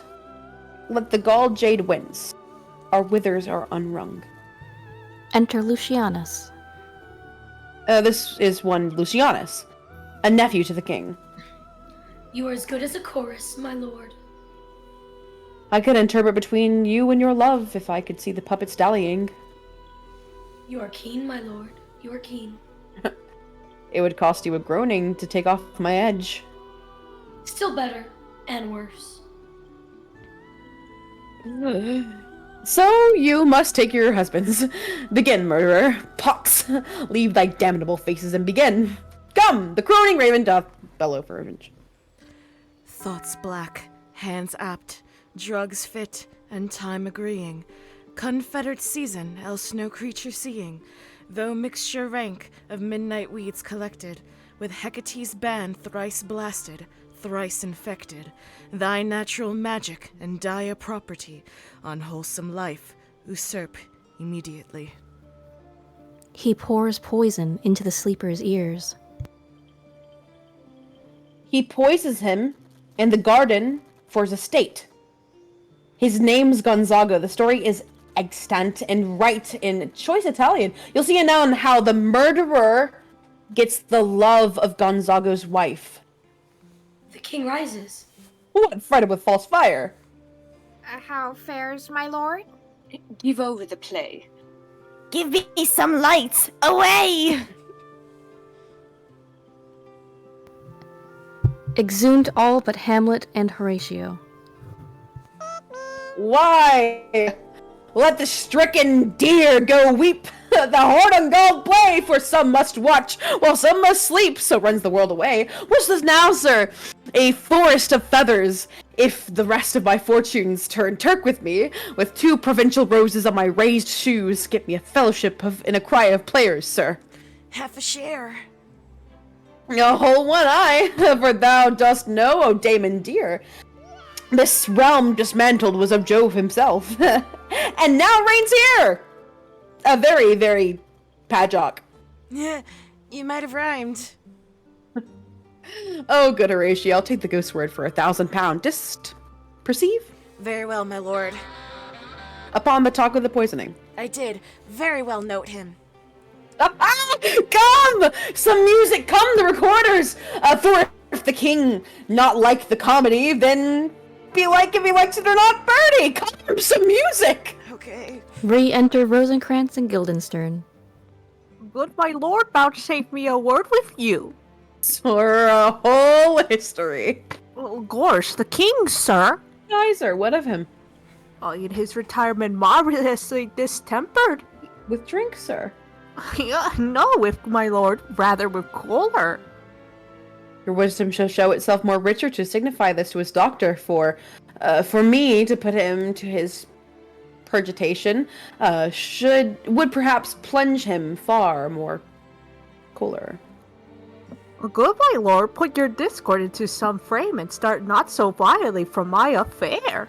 I am tame, sir, pronounce. The queen, your mother, in most great affliction of spirit, hath sent me to you. You are welcome. Name, good my lord, this courtesy is not of the right breed. If it shall please you to make me a wholesome answer, I will do your mother's commandment. If not, your pardon and my return shall be the end of my business. Sir, I cannot. Gorsh, what, my lord? Make you a wholesome answer, my wit's deceased. But sir, such answer as I can make, you shall command, or rather, as you say, my mother. Therefore no more, but to the matter. My mother, you say. Then thus she says, your behavior hath struck her into amazement and adoration. Oh, wonderful son, that can so astonish a mother. But is there no sequel at the heels of this mother's admiration? Impart. She desires to speak with you in her closet, ere you go to bed. We shall obey, were she 10 times our mother. Have you any further trade with us? My lord, once you did love me. So I do still, by these pickers and stealers. Good, my lord, 'cause what's the cause of your distemper? You do surely bar the door upon your own liberty, if you deny your griefs to your friend. Sir, I lack advancement. How can that be, when you have the voice of the king himself for your succession in Denmark? Aye, but sir, while the grass grows, the proverb is something musty. Re-enter players with recorders. Recorders! Let me see one, to withdraw with you. Why do you go about to recover the wind of me, as you would drive me into a toil? Oh my lord, if my duty be too bold, my love is too unmannerly. Yup! I do not well understand that. Will you play upon this pipe? Hey, who do you think I am? My lord, I cannot! I pray you. Dude, I just said, believe me, I cannot! I do beseech you. Okay, how many times do you? I do not tell no it, my lord! It's as easy as lying. Govern these vintages with your fingers and thumb. Give it breath with your mouth, and it will discourse most eloquent music. Look you. These are the stops. But these cannot I command to any utterance of harmony. I have not the skill. Yup. Why, look you now. How unworthy of a thing you make of me. You would play upon me. You would seem to know my stops. You would pluck out the heart of my mystery, and you would sound from me my lowest note to the top of my compass.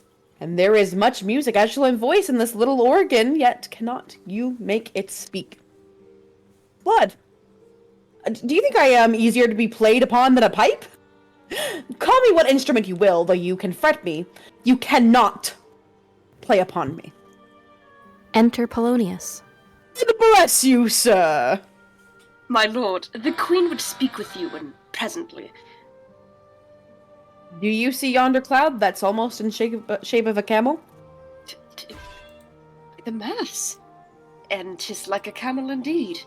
Methinks it is like a weasel. It is backed like a weasel. More like a whale. Very like a whale.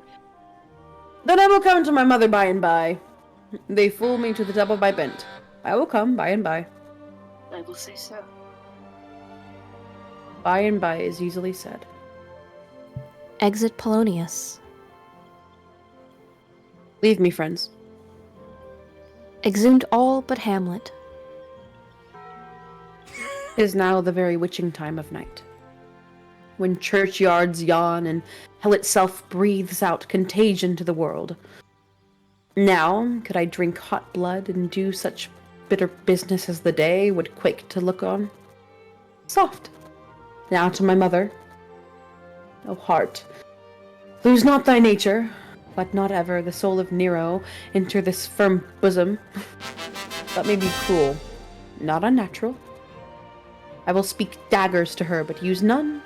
My tongue and soul, and this be hypocrites.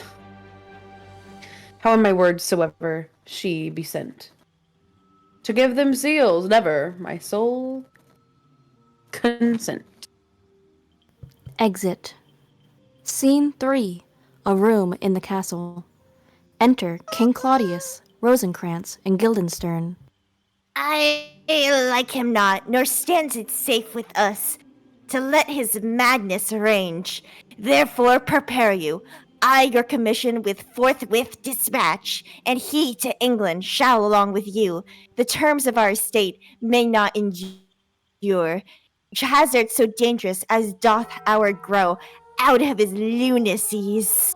We will ourselves provide most holy and religious fear it is, to keep those many, many bodies safe that live and feed upon your majesty. This single and peculiar life is bound with all the strength and armor of the mind to keep it from annoyance, but much more that spirit who upon whose will depend and rest the lives of many. The cease of majesty dies not alone, but like a gulf doth draw what's near it within it.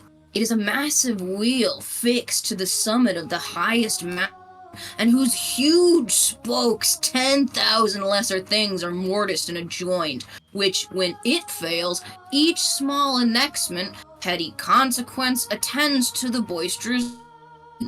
Never alone did the king sigh, but with a guttural groan. Arm you, I pray you, to this speedy voyage, for we will fetters put upon this fear, which now goes too free-footed. We will haste us. We will haste us. Exeunt Rosencrantz and Guildenstern.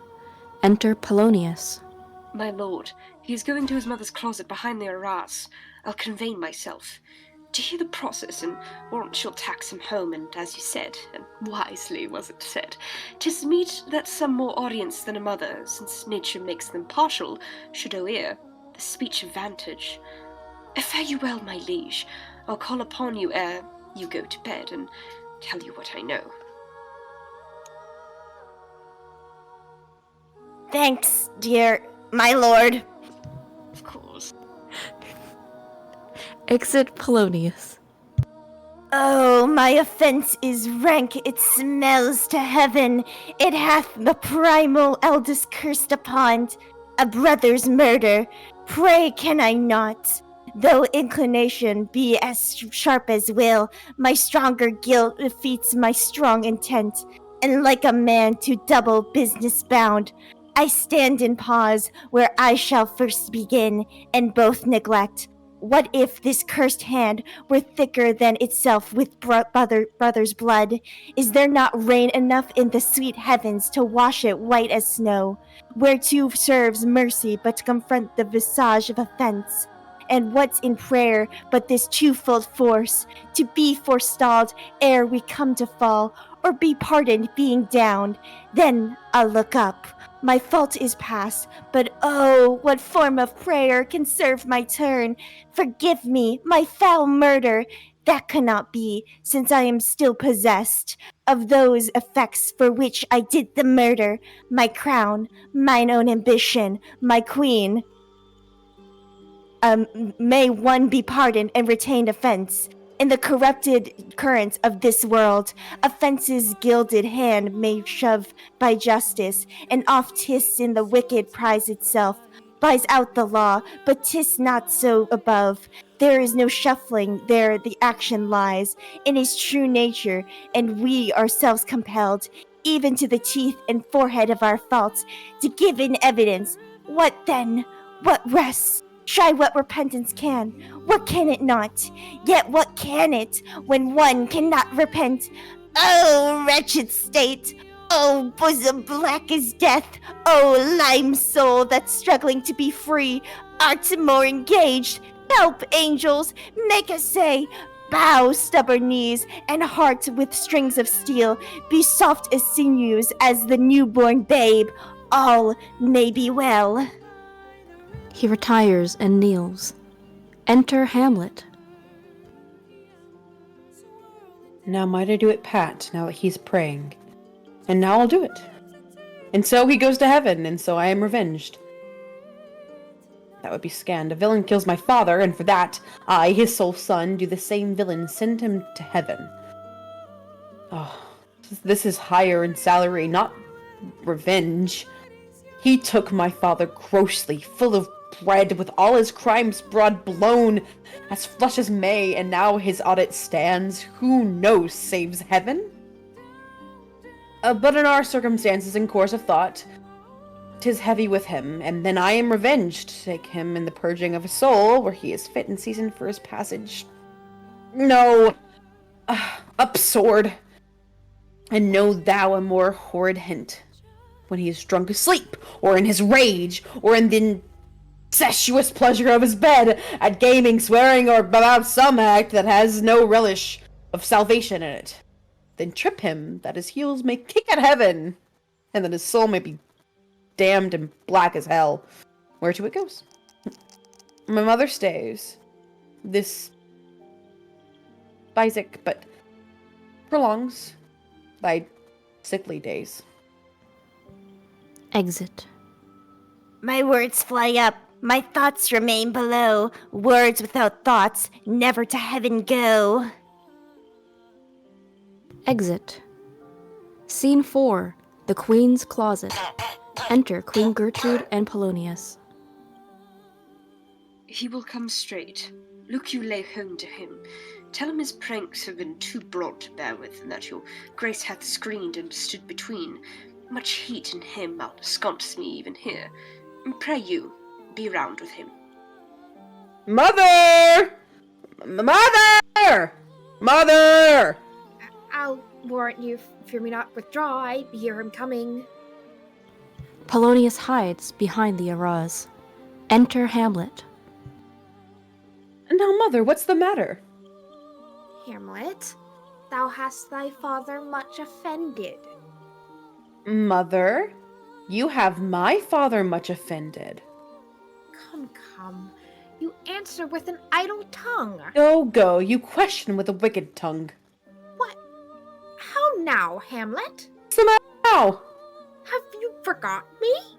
No, by the rood not so. You are the queen, your husband's brother's wife, and when it were not so, you are not my mother. Nay then, I'll set those to you that can speak.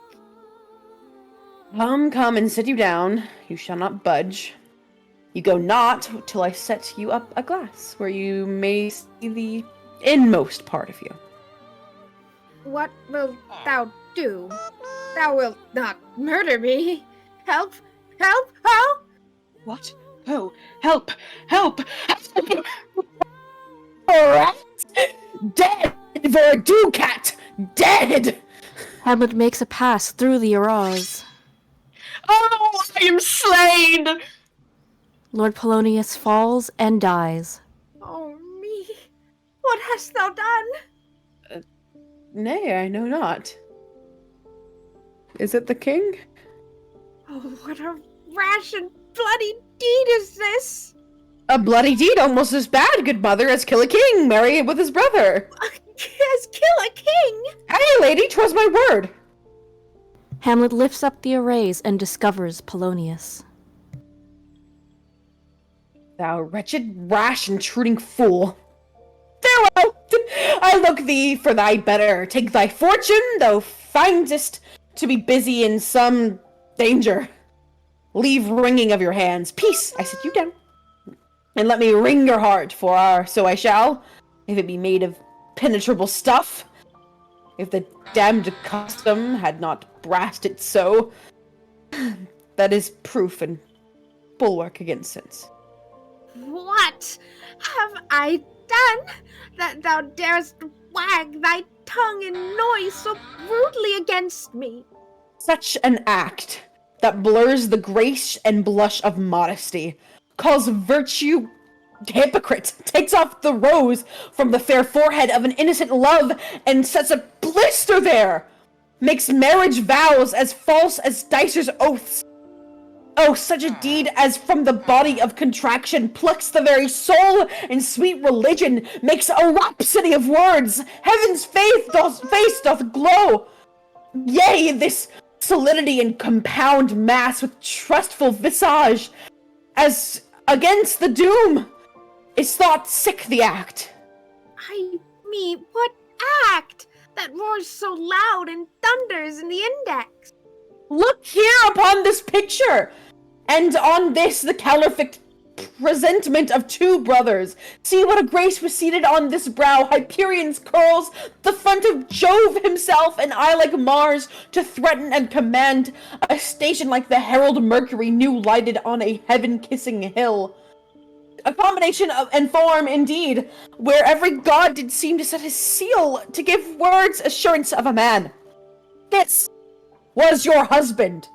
Look you now what follows. Here is your husband, like a mildewed ear, blasting his wholesome brother. Have you eyes? Could you on this fair mountain leave to feed and batten on this mow? More? Have you eyes? You cannot call it love, for at your age, the heyday, and this blood is tame. It's humble, and waits upon the judgment. And what judgment would step from this to this? Since, sure, you have, else could you not have motion, but sure, and that sense is apoplexed. For madness would not err, nor since to ecstasy was ne'er so thralled, but it reserved some quantity of choice. I just lost my spot. Fuck. Hold on. You're good, you got this, you got choice. this. Man, The servant such indifference! I was doing so well. What devil wast that thus hath goes on you at hoodman blind? Eyes without feeling, feeling without sight, ears without hands or eyes, smelling hands all, or but a sickly part of one true sense could not so mope. Oh shame! Where is thy blush, rebellious hell, if thou canst mutine? I lost it again. And a matron's bones to flaming youth let virtue be as wax. And melt in her own fire, proclaim no shame, when the compulsive ardor gives the charge, since frost itself is actively doth burn, and reason panders will. Oh, Hamlet, speak no more. Thou turnst my eyes into my very soul, and there I see such black and graying spots as will not leave their taint. Nay, but to live in the rank sweat of an inseamed bed, stewed in corruption, honeying and making love over the nasty Speak to dye. me no more. These words like daggers enter in mine ears. No more, sweet Hamlet. A murderer and a villain. A slave that is not 20th part of the tithe of your president lord. A vice of kings. A cutpurse of the empire and rule, that from a shelf the precious diadem stole and put it in his pocket. No more! A king of shred and patches. Enter Ghost. Save me, and hover o'er me with your wings, you heavenly guards! What would your gracious figure? Alas, he's mad! Do you not come, your tardy son, to chide? That lapsed in time and passion lets go by the important acting of your dread command. Oh, say! The ghost is muted.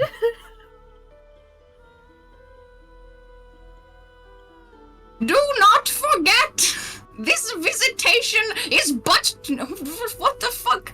Why am I muted? That's not right. You're good. You're good now. I can hear you, Ghost. Oh, never mind. Do not forget this visitation is but to whet thy almost blunted purpose. But look, amazement on thy mother sits. Oh, step between her and her fighting soul. Conceit in weakest bodies, strongest works. Speak to her, Hamlet. How is it with you, my lady? Alas, how is't with you? That you do bend your eyes on vacancy, and with the incorporeal air do hold discourse. For that your eyes, your spirits widely peep, and as the sleeping soldiers in the arm, your bedded hair like life in excrements starts up and stands on end. O gentle sun, upon the heat and flame of thy distemper sprinkle cool patience. Whereon do you look? On him! On him! Look you how pale he glares, his form and cause conjoined, preaching to stones would make them capable. Do not look upon me, lest with this piteous action you convert my stern effects. Then what I have to do will want true color, tears perchance to blood. Hamlet, to whom do you speak this? Do you see nothing there? Nothing at all. Yet all that is I see? Nor did you nothing hear? Oh, nothing but ourselves. Why, look you there, look! Look how it steals away, my father and his habit as he lived. Look where he goes, even now, out at the portal. Exit ghost. This is the very coinage of your brain. This bodiless creation in ecstasy is very cunning in. Ecstasy. My pulse as yours doth temperately keep time, and makes as healthful music. It is not madness that I have uttered. Bring me to the test, and I will matter reword which madness would gamble from. Mother, for love of grace, lay not that mattering of unction to your soul, that not your trespass, but my madness speaks. It will but skin and film the ulcerous pace, whilst rank corruption mining all within infects unseen. Confess yourself to heaven! Repent what's past, avoid what is to come, and do not spread the compost on the weeds to make them rancor. Forgive me, this my virtue, for in the fatness of these pursy times, virtue itself of vice must pardon beg, yea, curb and woo, for leave to do him good. Hamlet, thou hast cleft my heart in twain. Oh, throw away the worst part of it, and live pure with the other half. Good night, but do not go to mine uncle's bed. Assume a virtue if you have it not. That monster custom who all since doth eat. Of habits devil is angel yet in this, that to the use of actions fair and good he likewise gives a frock or livery that is aptly put on. Refrain tonight, and that shall lend a kind of easiness to the next abstinence. The next more easy, for use almost can change the swamp of nature, and either the devil or throw him out with wondrous potency. Once more, good night. And where you are desirous to be blessed, I'll blessing beg of you. For this same Lord, Hamlet points to Polonius, I do repent. But heaven hath pleased it so, to punish me with this, and this with me, that I must be their scourge and minister. I will bestow them and answer well that death I gave him. So again, good night. I must be cruel only to be kind.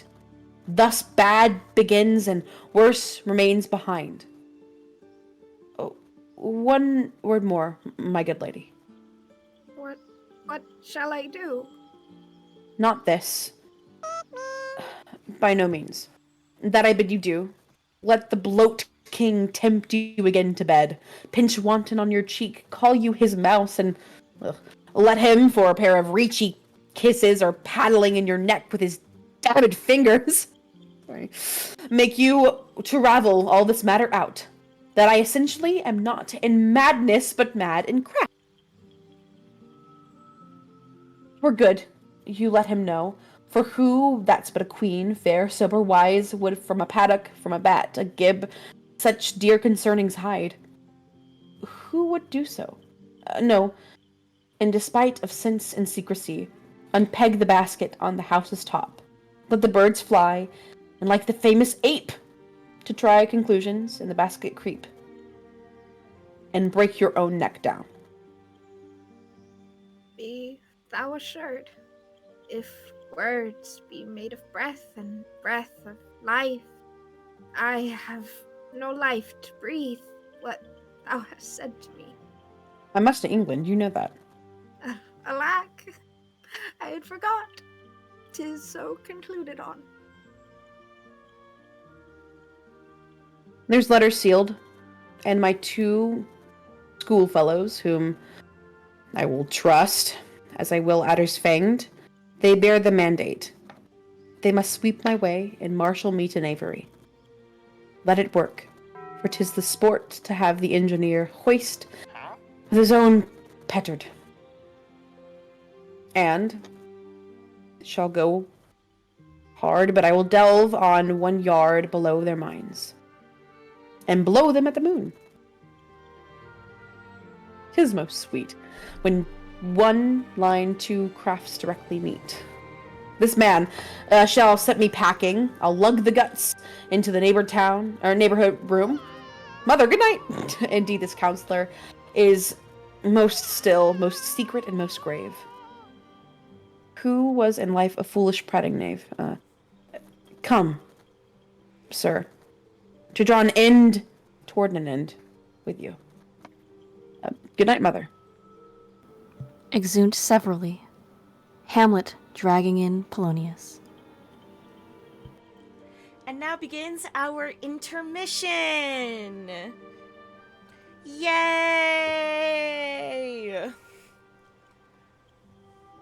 Oh my god, what's happening to Val's screen? Holy shit! Oh my god! Val?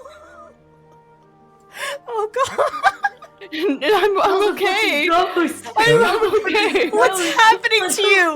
Jesus! I don't know. Val's been cursed, oh gosh! I don't know. Try, Val. I don't feel so good. No! Val, come back to us! Let me try again. I don't know why it's doing Paul, that. look at me! Oh my god! What happened? Is it okay now? Yeah, Is it's it okay now. It's okay now. I was literally doing nothing, and my internet was fine, so I don't know what happened there. You just got a little bit possessed. That's so funny. Everybody donate! Everybody donate! Everyone donate! Everybody donate! We're literally to music. 40 bucks away. If everybody who donates, I get more $30 chance to away. do the wizard voice. That is true. Yeah! $30 now. Go, Thank you, Mint Longnerd. Thank you, I was like trying to like say in the chat thank you to everybody who had been donating because I couldn't like speak.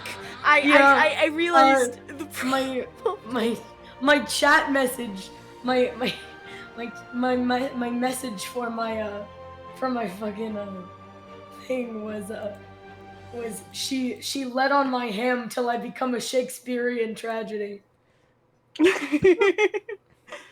Anyways, I'll be back. Okay. Okay. Well, how's everyone feeling? Hey guys, I'm feeling great. I Yeah. just finished a new little PNG tuber for this because I was like, wait, I need one for the big end. I need one for the big end. You do die. Yeah, big You end. part with my son. I am baby Bobby! I'm Wait, so what? happy. The original goal was 250, and we have made far over that. Double. Yay! I'm so happy. Dude, this is so fun. All it Guys, took I'm was, so happy. All it took was a lot of Muppets in a call, and we did it! Muppets always win. Muppets always win. Muppets Muppets, sweet. I'm back. Welcome back. Hey guys, hold on. Everyone. It's Muppets and whatever Gold's got going on. Muppets, what's going on, and then But the you know TV that there's some like Muppets that are like different, you know? Yeah. Not all of them are just like there's Muppets that are different. Yeah. That's all. Yeah. I'm just Hey, a different Muppets Muppet, are guys. special. And also, Freddy Fazbear. And also Freddy Freddy Fazbear. Fazbear. He did yeah, Ambrose was awesome as Hamlet or whatever, but the real star of the show was Mint's Freddy Fazbear plush. Oh my gosh, he's approaching. Holy shit. Oh my god. Fazbear. You think you're safe? Does anybody Come here? No! Please! No, please! Please! No, please! Help I have to hide in the safety of the frat house. I mean, hold. No!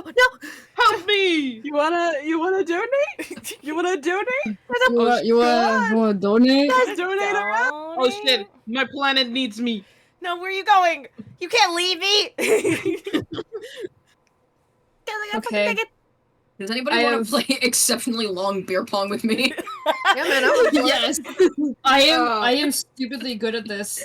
Please let me. Can Let I me just at it. Can I just say before I realized that it was just a really long solo cup, I thought you waltzed into my stream with the world's biggest blunt, and I was gonna be like, Gold, I don't think that's allowed. I did think it was a little Now here's the thing. If I had slightly more time, if I had thought about it and had a modicum of time more, I would have given the wizard a blunt staff. Real.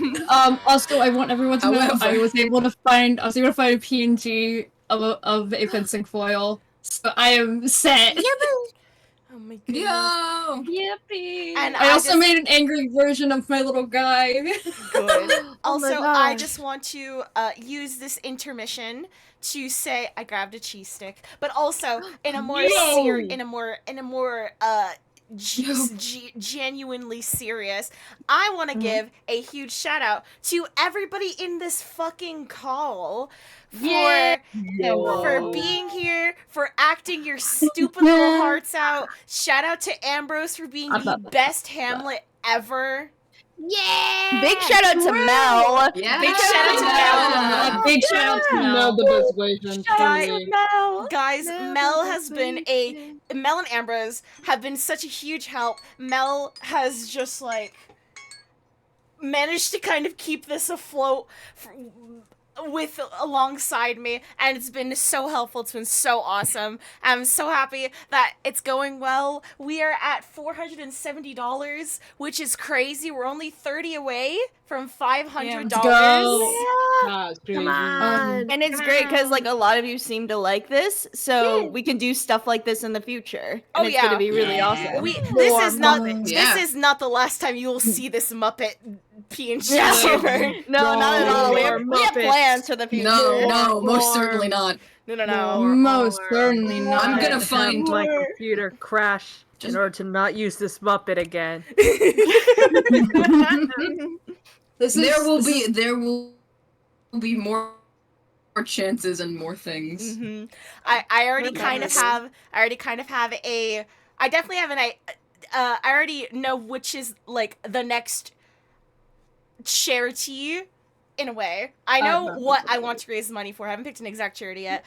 And we are kind of gonna be we're in the midst of, we've kind of all set our piece in the Discord of which plays we want to do next. There's our Hamlet.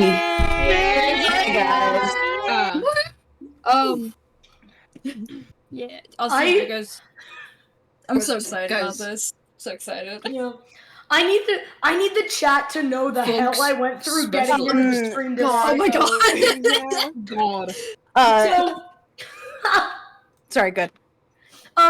So I almost wasn't here on stream today. Also my voice is gone, which you guys know.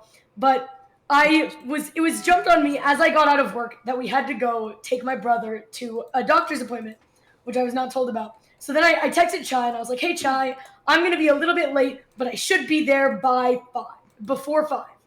And then I got home and my internet was out. And so then I had to pack up all my shit and bring it over to my dad's house. And I got here during like scene 2. And you know what? Yeah. You made I it. got here and we were scrambling in the VC. I felt so bad. I was like, oh no. Yeah. You made I it, got though. really emotional because I wanted to be here. And I got here. You made it. You literally made it just in Despite time. all the odds. Guys. Mm-hmm. Special guest appearance by my cat, Oh, who is climbing over my desktop right now. Yes. Yes. Oh, you know, I don't have the video to show her, but you know what I can do. Hold on, check this out. Oh wow! A PNG? Are we getting a PNG? PNG. I know. I'm getting a PNG of my cat. Yes. Oh my god. Wait, I was Hi, about to ma'am. say I went to see. Good lord. I forgot that I disabled everyone's video except for mine because otherwise my camera will not work. Understandable. Actually, that's a lie. I have Chai's on because I just realized that I could do visual bits with Chai. Hi. Hi. I can't find a PNG. Of my Hey, cat. have I'm we so sorry to have everyone. we talked about the have we talked about the I don't know, the reason why we're doing this in the first place? I'm sure we have, right? Oh yeah. But like a cool like a fun little reminder to everyone in chat. We should do it- we maybe should do it a again. little bit. We should do it again. Really, I think. Yeah. Oh my God, Mel beat me. Shit. Okay, sorry. Fuck you, Mel. I want to do it too. I want to do it too. I want to do it too. I want to do it too. Yes. Are we? Yay. But yes, remember, Yeah. as fun and silly as everything's been, this is mostly not mostly, it is a charity stream for Palestine to raise money for PCRS specifically, and also just raise awareness of what's going on. I've been retweeting a lot of shit on my Twitter. If you want more information, literally I can point you in the right direction of multiple threads, websites, articles, just to raise awareness of not only what's going on in Palestine, but also what is going on in Congo and Sudan as well, which I will be trying to also do more streams on. I'm just a little guy who works a day job and goes to school, so I can't do much, but what I can do, I hope to do it well. Oh, there it is. I forgot I was here. I switched to Twitter. Thank you. And everyone, can we all have a round of applause for Chai Chai the Chew? Yes. Yeah, boy. Yeah. Let's Chai go. for putting this together and for just being in general Everybody cheer now. a really amazing person. Yeah. Thank you. And an amazing actor. Yeah. And for having this amazing idea to bring us all together to fundraise for Palestine. So, thank you, Chai Thank you, Chai guys. Chu. Thank you, Chai. Yeah, thank you. Thank you, Chai. Thank you, Chai. Thank you guys Thank for you, being Chai. here. Thank you, Chai. Of course! I'm so glad that we were able to make this happen. Oh, also, intermission is ending in like 30 seconds, so everyone get to your positions, aka everyone mute their mics if you're not in the next scene. Once again, thanks guys for doing this and hanging out, you know? Woo! Let me turn off. Everybody donate, bye! Everyone donate! Let me turn off Phenomena and turn back on the Baldur's Gate music, and now we're really into it. Now we're really into it, boys. All right, and with that, intermission is officially over. I'll return when the show is over. Act 4, Scene 1, a room in the castle. Enter King Claudius, Queen Gertrude, Rosencrantz, and Guildenstern. There's a matter in these sighs, these profound heaves. You must translate. 'Tis fit we understand them. Where is your son? Can you stop for 1 second? Bestow this place upon us a little while. Exeunt Rosencrantz and Guildenstern. Ah, my good lord, what have I seen tonight? What, Gertrude? How does Hamlet? Mad as the sea and wind would both contend, which is the mightier. In his lawless fit behind the arras, hearing something stir, whips out his rapier, cries, "A rat! A rat!" and in his brainish apprehension kills the unseen good old man. Oh, heavy deed! It had been so with us. Had we been there, his liberty is full of threats to all. To you, yourself, to us, to everyone. Alas, how shall this bloody deed be answered? It will be laid to us whose providence should have kept short, restrained, and out of haunt this mad young man, but so much was our love. We would not understand what was most fit, but like the owner of a foul disease, to keep it from divulging, let it feed, even on the pith of life. Where is he gone? To draw apart the body he hath killed, or whom his very madness, like some ore among a mineral of metal's base, show itself pure. He reaps for what is done. Oh, Gertrude, come away. The sun no sooner shall the mountains touch, but we will ship him hence, and this vile deed we must with all our majesty and skill, with both countenance and excuse. Ho, Guildenstern! Re-enter Rosencrantz and Guildenstern. Hamlet's friend both, go join with some further aid. Hamlet in madness hath Polonius slain, and from his mother's closest hath he dragged him. Go seek him out, speak fair, and bring the body into the chapel. I pray you, haste in this. Exeunt Rosencrantz and Guildenstern. Come, Gertrude, we'll call up our wisest friends, and let them know both what we mean to do, and what's timely done. Oh, come away, my soul is full of discord and dismay. Exeunt. Scene 2. Another room in the castle. Enter Hamlet. Safely stowed. Hamlet! Lord Hamlet! Oh, what noise? Who calls on Hamlet? Oh, here they come. Enter Rosencrantz and Guildenstern. My lord, what have you done with the dead body? Compounded it with dust, or to his kin.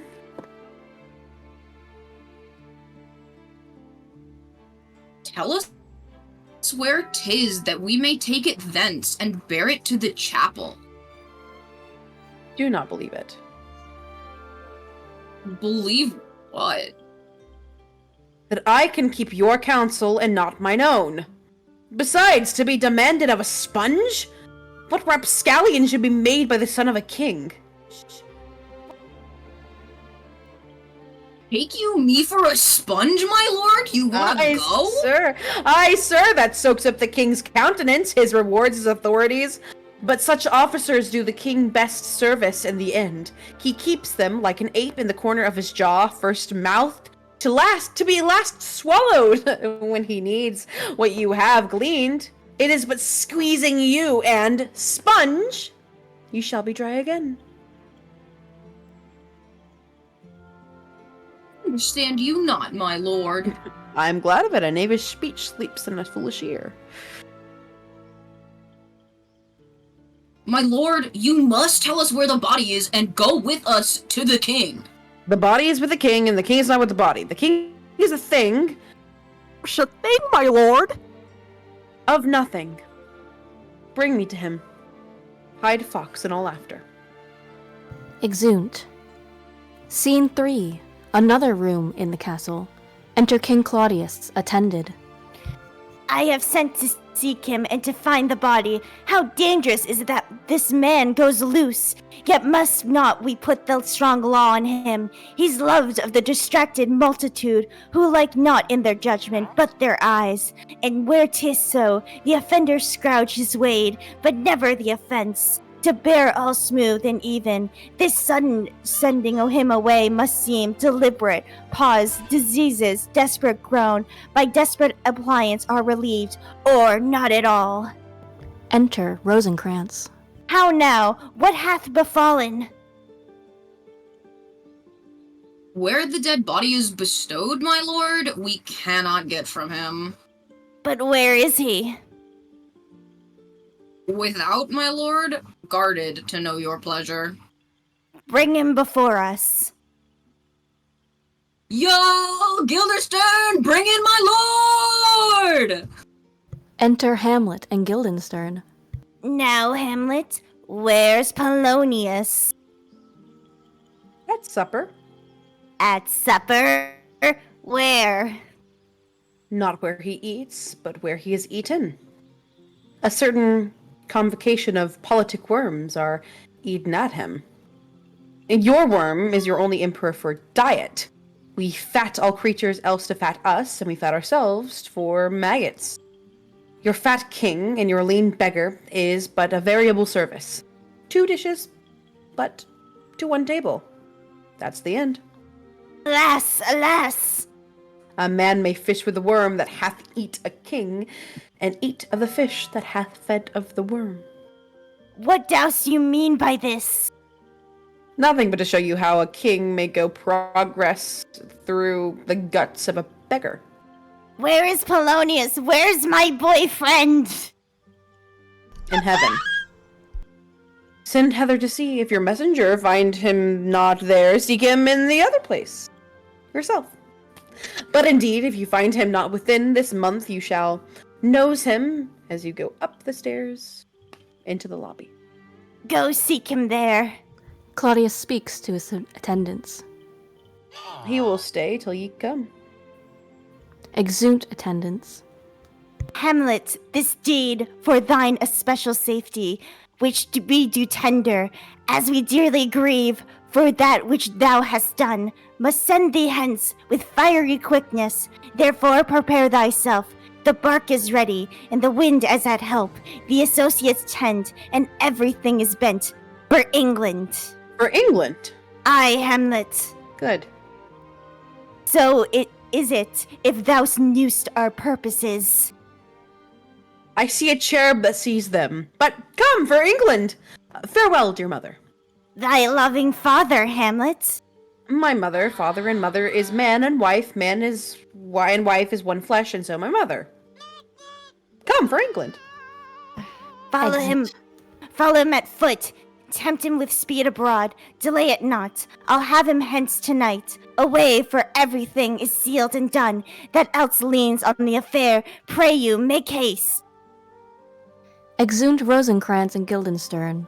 In England, if my love thou houst at aught, as my great power thereof may give thee sense, since yet thy cicatrice looks raw and red, after the Danish sword, and thy free awe pays homage to us, thou mayst not coldly set our sovereign process, which imports at full, by letters conjuring to that effect, the present death of Hamlet. Do it, England, for like the hectic in my blood he rages, and thou must cure me till I know 'tis done, however my haps, my joys were ne'er begin.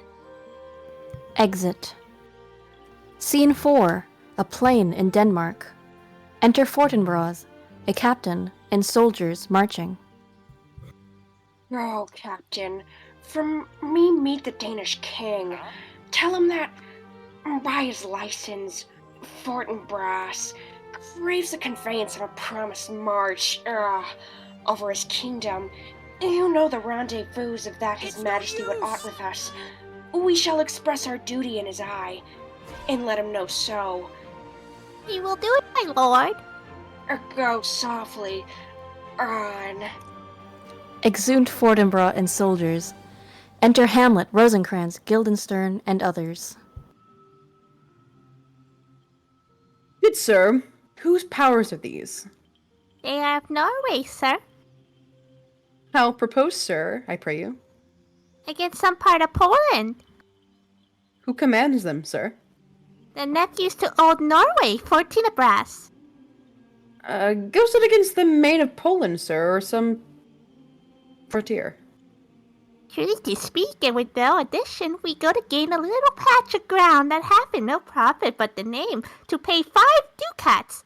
5! I would not farm it, nor will it yield to Norway or the Pole. A ranker rate should it be sold in fee. Why, then the Polak never will defend it. Yes, it's already garrisoned. 2,000 souls and 20,000 ducats will not debate the question of the straw. This is the imposthume of much wealth and peace that inward breaks and shows no cause without why the man dies. I humbly thank you, sir. I'll be with you, sir. Exit. You please go, my lord. I'll be with you straight. Go a little before. Exeunt all but Hamlet. How all occasions do inform against me and spur my dull revenge. What is a man if his chief good and market of his time be but to sleep and feed, a beast no more?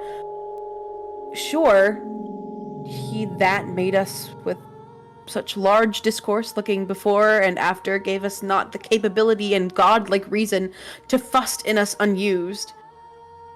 Now, whether it be bestial oblivion or some craven scripture of thinking too precisely on the event, a thought which quartered hath but 1 part wisdom, and ever 3 parts coward. I do not know why yet I live to say this thing's to do, sith I have cause and will and strength and means to do it. Examples gross as earth exhort me. Witness this army of such mass and charge led by a delicate and tender prince, whose mouths at the invisible event exposing what is mortal and unsure to all that fortune, death, and danger dare. Even for an eggshell, rightly to be great is not to stir without great argument, but greatly to find a quarrel in a straw when honored at the stake. How stand I then, that I have a father killed, a mother slain, excitements of my reason and my blood, and let all sleep? While to my shame I see the imminent death of 20,000 men, that, for a fantasy and trick of fame, go to the graves like beds, fight for a plot whereon the numbers cannot try the cause, which is not tomb enough and content to hide the slain. Oh, from this time forth, my thoughts be bloody or be nothing worth. Exit. Scene 5. Elsinore. A room in the castle. Enter Queen Gertrude, Horatio, and a gentleman. I will not speak with her.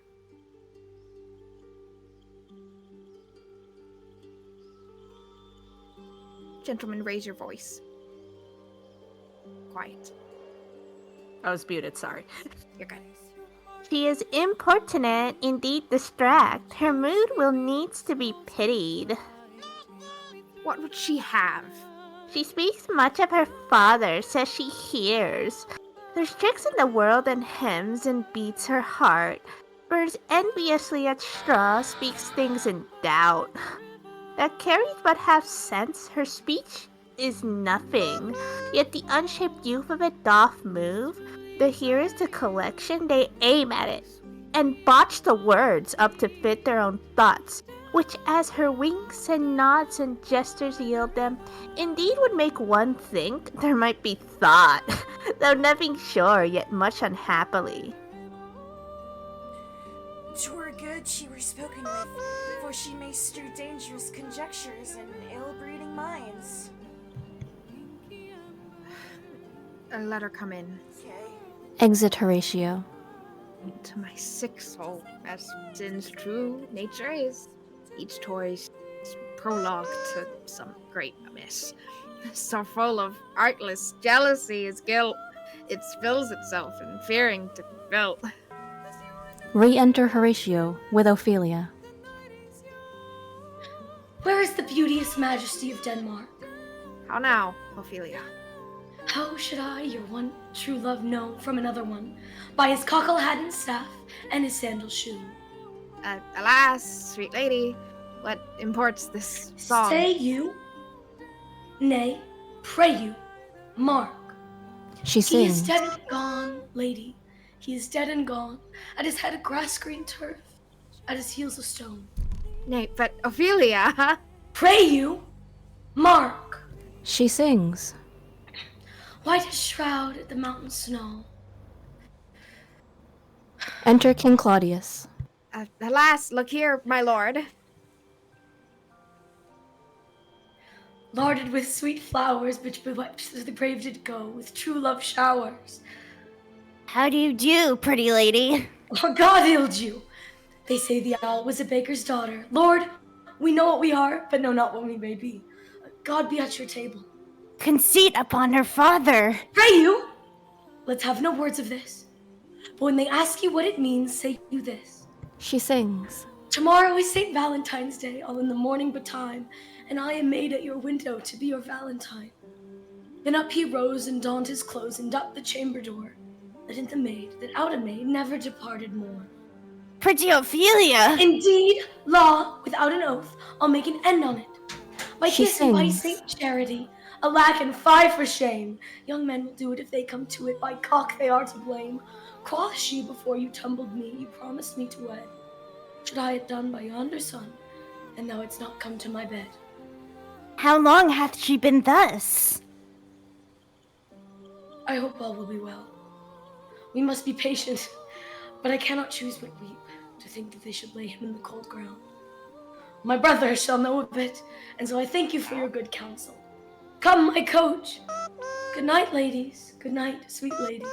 Good night. Good night. Exit. Follow her close. Give her good watch, I pray you. Exit Horatio.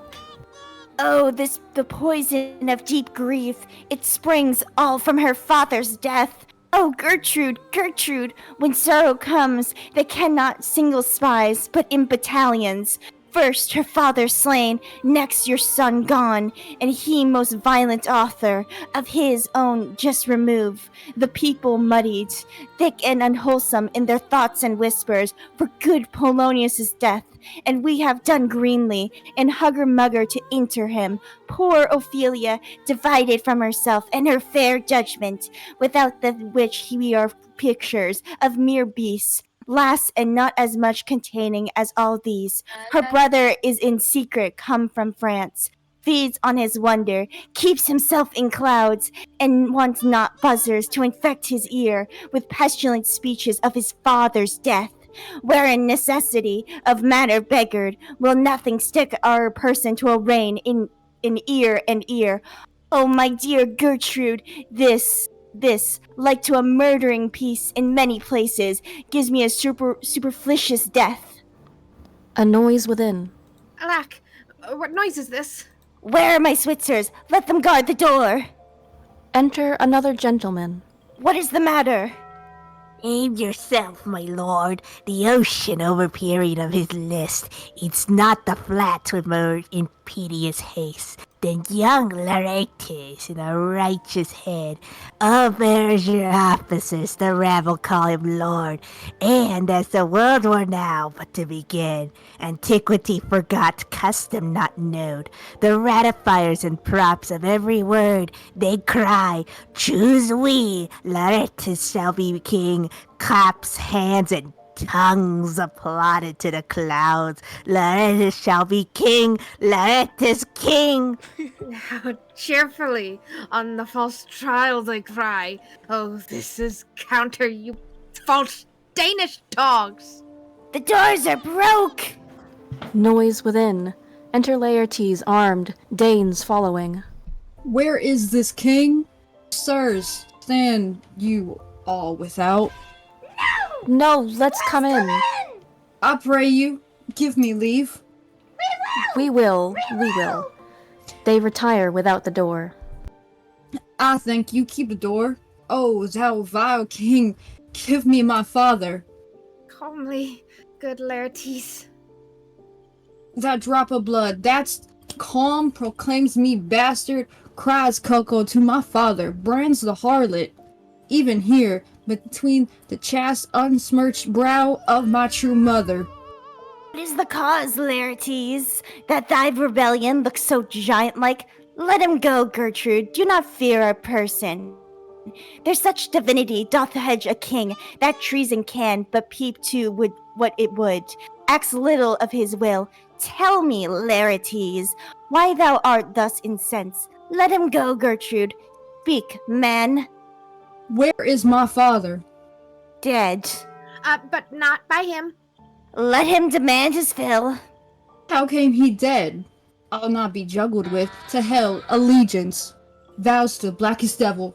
Conscience and grace to the profoundest pit. I dare damnation. To this point I stand that both the worlds I give to Nedgalinch. Let come what comes. Only I'll be revenged most thoroughly for my father. Who shall stay you? My will, not all the world. And for my means, I'll husband them so well, they shall go far with little.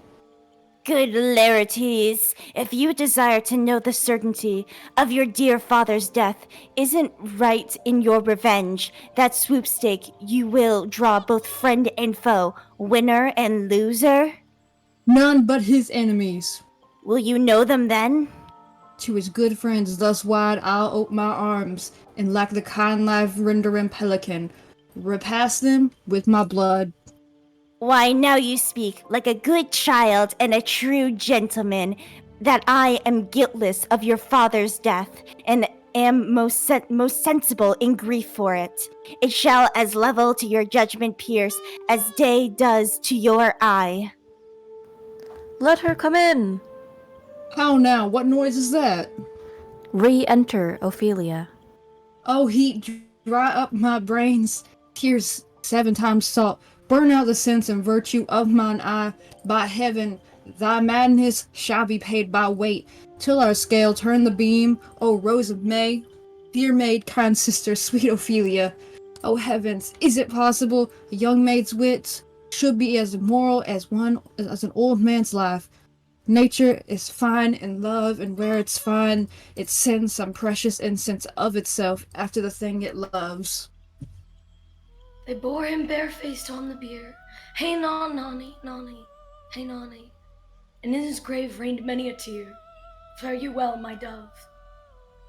Hadst thou thy wits, and didst persuade revenge, could not move thus.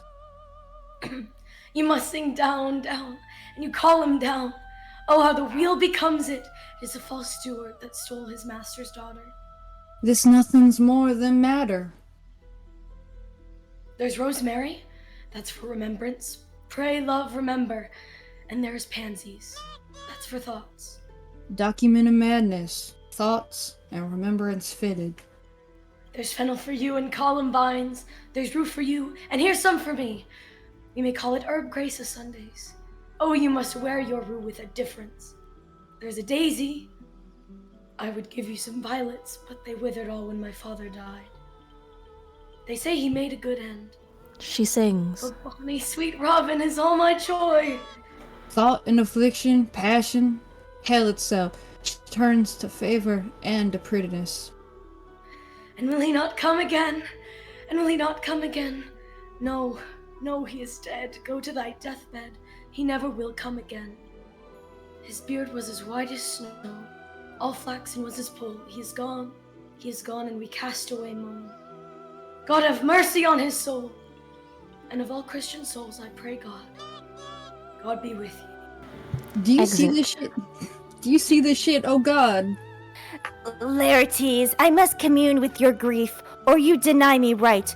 Go but apart. Make choice of whom your wisest friends you will, and they shall hear and judge betwixt you and me.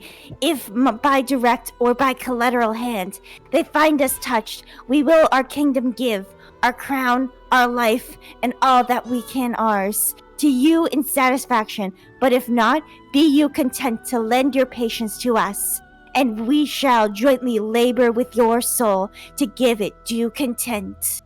Let this be so. His means of death, his obscure funeral, no trophy, sword, nor hatchment, o'er his bones. No noble right nor formal ostentation. Cry to be heard, as 'twere from heaven to earth, that I must call it in question. So you shall. And where the offense is, let the great axe fall. I pray you, go with me. Exeunt. Scene 6. Another room in the castle. Enter Horatio and a servant. What are they that would speak with me? Sailors, sir. They say they have letters for you. Let them come in. Exit servant. I do not know from what part of the world I should be greeted, if not from Lord Hamlet.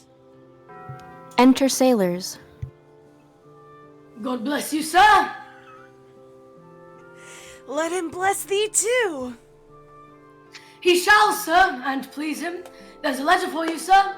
It comes from the ambassador that was bound for England. If your name be Horatio, as I am let to know it is. Horatio, when thou shalt have overlooked this, give the... Sorry, I dropped my letter. Give these fellows some means to the king. They have letters for him, ere we were 2 days old at sea. A pirate, a very warlike appointment, gave us chase. Finding ourselves too slow of sail, we put on them. On the instant they got clear of our ship, so I alone became their prisoner. They have dealt with me like thieves of mercy, but they knew what they did. I am to do a good turn for them. Let the king have the letters I have sent, and repair thou to me with as much speed as thou wouldst fly death. I have words to speak in thine ear, and will make thee dumb. Yet are they much too light for the bore of the matter. These good fellows will bring thee where I am. Rosencrantz and Guildenstern hold their course for England. Of them I have much to tell thee. Farewell, he that thou knowest thine. Hamlet. Come, I will make your way for these your letters, and do it the speedier, that you may direct me to him from whom you have brought them. Exeunt. Scene 7. Another room in the castle. Enter King Claudius and Laertes. Now must your conscience my acquaintance seal, and you must put me in your heart for friend. Sith you have heard, and with a knowing ear, that he which hath your noble father slain, pursued my life. It well appears, but tell me, why you proceeded not against these feats, so crimeful and so capital in nature, as by your safety, wisdom, all things else, you mainly were stirred up. Oh, for 2 special reasons, which may to you perhaps seem much unsuited. But yet to me they are strong. The queen, his mother, lives almost by his looks. And for myself, my virtue or my plague, be it either which, she's so conjunctive to my life and soul, that as the star moves not, but in his sphere, I could not but by her. The other motive, why to a public count I might not go, is the great love the general gender bear him, who dipping all his faults in their affection, would like the spring that turneth wood to stone, convert his gyves to graces, so that my arrows, too slightly timbered for so loud a wind, would have reverted to my bow again, and not where I had aimed them. And so have I, a noble father lost, a sister driven into desperate terms, whose worth, if praises may go back again, to challenge her on mount of all the age for her perfections. But my revenge will come. Break not your sleep for that. You must not think that we are made of stuff so flat and dull that we cannot let our beard be shook with danger and think it past time. You shortly shall hear more. I loved your father, and we love ourself, and that, I hope, will teach you to imagine. Enter a messenger. How now? What news? Letters, my lord, from Hamlet. This to your majesty, this to the queen. From Hamlet? Who brought them? Sailors, my lord, they say. I saw them not. They were given me by Claudio. He received them of him that brought them.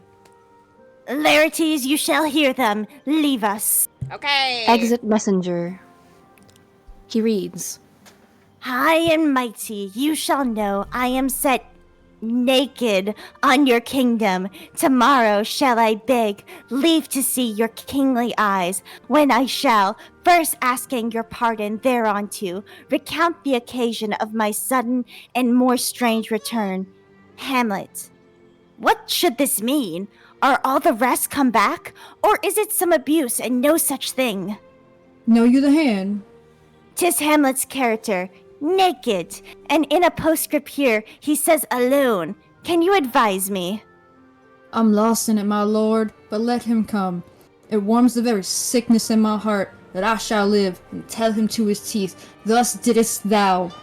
If it be so, Laertes, as how should it be so? How otherwise? Will you be ruled by me? Ah, my lord, so you will not o'errule me to a peace. To thine own peace, if he be now returned, as checking at his voyage, that he means, for no more to undertake, I will work him to an exploit, now ripe in my device, under the which he shall not choose but fall, and for his death no wind of blame shall breathe, but even his mother will uncharge the practice and call it accident. My lord, I will be ruled, the rather, if you could devise it so that I might be the organ. It falls right. You have been talked of since your travel much, and that in Hamlet's hearing for equality, wherein they say, you shine, your sum of parts did not together pluck such envy from him, as did that one, and that in my regard of the unworthiest siege. What part is that, my lord? A very rebrand in the cap of youth, yet needful too, for youth no less becomes the light and careless livery that it wears, than settled age, his sables and his weeds, importing health and graveness. 2 months since, here was a gentleman of Normandy. I've seen myself and served against the French, and they can well on horseback, but this gallant had witchcraft in it. He grew unto his seat, and it to such wondrous doing brought his horse, as he had been encorpsed and demi-natured, with the brave beast. So far he topped my thought, that I, in forgery of shapes and tricks, come short of what he did. A Norman, was it? A Norman. Upon my life, Lamond. The very same. I know him well. He is the brooch indeed and gem of all the nation. He made a confession of you, and gave you such a masterly report, for art and exercise in your defense, and for your rapier most especially, that he cried out, 'twould be a sight indeed, if one could match you.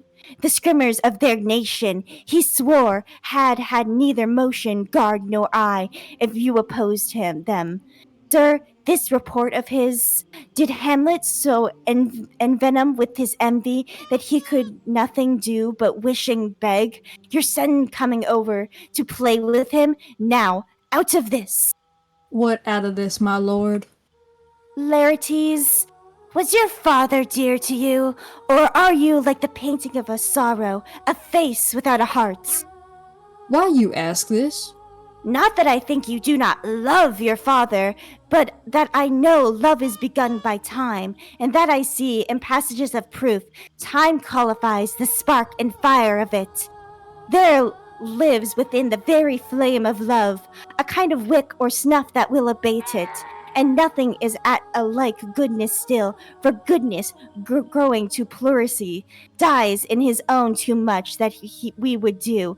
We should do what when we would, for this would changes, and hath abatements and delays as many, as there are tongues, our hands, our accidents. And then there is should. It's like a spendthrift sigh that hurts by easing, but it to the quick and the ulcer, Hamlet comes back. What would you undertake to show yourself your father's son indeed, more than in words? To cut his throat in the church? No place indeed should murder sanctuarize. Revenge should have no bounds, but good Laertes, will you do this? Keep close within your chamber. Hamlet returned shall know you are come home. We'll put on those shall praise your excellence and set a double varnish on the fame the Frenchman gave you, bring you and find together, and wager on your heads. He being remiss, most generous and free from all contriving, will not peruse foils, so that with ease, or with little shuffling, you may choose a sword unbaited, and in pass of practice requites him for your father. I will do it, and for that purpose, I'll anoint my sword. I bought an auction of a mounted back, so mortal back that dip a knife in it, where it draws blood, no cataplasm so rare, collected from all simples that have virtue under the moon, can save the thing from death, that is, but scratched withal. I'll touch my point with this contagion, that if I gall him sadly, it may be death. Let's think of this. Weigh what convenience, both of time and means, may fit us to our shape, if this should fail, and that our drift look through our bad performance. 'Twere better not assayed. Therefore, this project should have a back or second that might hold. If this should blast in proof, doff. Let me see. We'll make a solemn wager on your cunnings. I hat. When your motion, you are hot and dry, as make your bouts more violent to the end. And that he calls for drink, I'll have prepared him a chalice for the nonce, whereon by sipping, if he by chance escape, your venom stuck. Our purpose may hold here. Enter Queen Gertrude. How now, sweet queen? One woe doth tread upon another's heel. So fast they follow. Your sister's drowned, Laertes. Drown? Oh, where? There's a willow's grow aslant above that shows his hoar leaves in the glassy stream.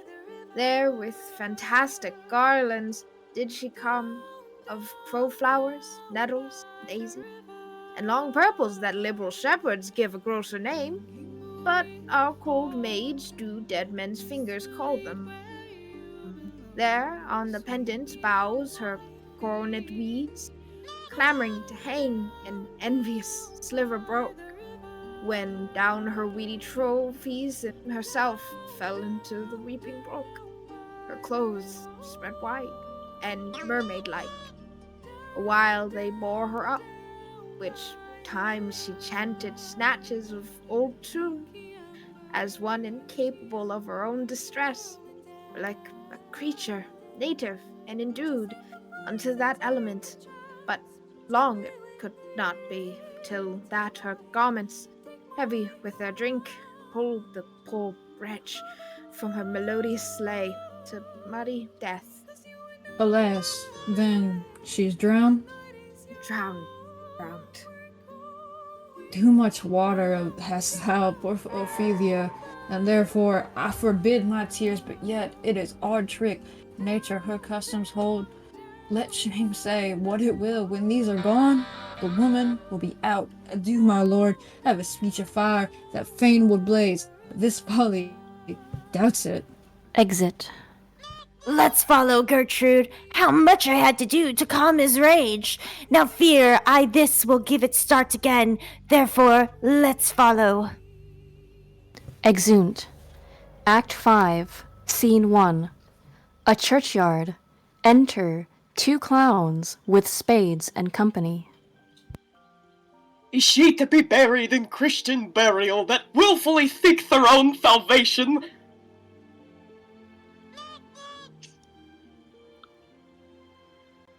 Clown 2 is muted.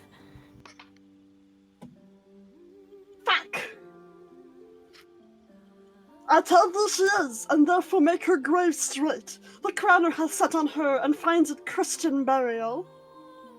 How can that be, unless she drowned herself in her own defense?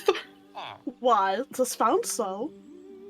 It must be se offendendo. It cannot be else. For here lies the point. If I drown myself wittingly, it argues to an act, and an act hath these 3 branches. It is to act, to do, to perform, or goal. She drowned herself wittingly. Nay, but here are you, good man Delver. Oh, give me leave! He lies the water good. He stands the man good. If the man go to this water and drown himself it is, will he? No, he goes. Mark you that. But if the water come to him and drown him, he drowns not himself, Argall. He that is not guilty of his own death shortens not his own life. But is this law? Aye, Mary, it's Crowner's quest law. Well, you had the truth on it. And this had not been a gentlewoman. She should have been buried at a Christian burial. Why, there thou sayest, and the more pity that great folk should have countenance in this world to drown or hang themselves, more than they're even Christian. Come, my spade, there is no ancient gentleman but gardeners, ditchers, and grave makers. They hold a bad profession. Was the gentleman? Though he was the first that ever bore arms. Why, you had none. What? Art a heathen? How dost thou understand the scripture? The scripture says, Adam digged. Could he dig without arms? I'll put another question to thee. If thou answerest me not to the purpose, confess thyself. Go to. What is he that builds stronger than either the mason, the shipwright, or the carpenter? The gallows maker, for the frame outlives 1,000 tenants. I like thy wit well, in good faith. The gallows doth well, but how does it well? It doth well those that do win. Now thou dost still say that the gallows is built stronger than the church. Although the gallows may do well to thee, to it again. Come. Who built stronger than a mason, a shipwright, or a carpenter? Aye, tell me that and unyoke. Mary, now I can tell. To it. Mass, I cannot tell. Enter Hamlet and Horatio at a distance. Cudgel thy brains no more about it, for your dull ass will not mend its space with a beating. And when you're asked this question, say, a grave maker, the houses that he makes last till doomsday. Go get thee to Yaugen. Fetch me a stoop of liquor. Exit second clown. He sings and digs. In youth, when I did love, methought it was very sweet to contract all the time for, oh, my behoof. Oh, methought there was nothing to meet.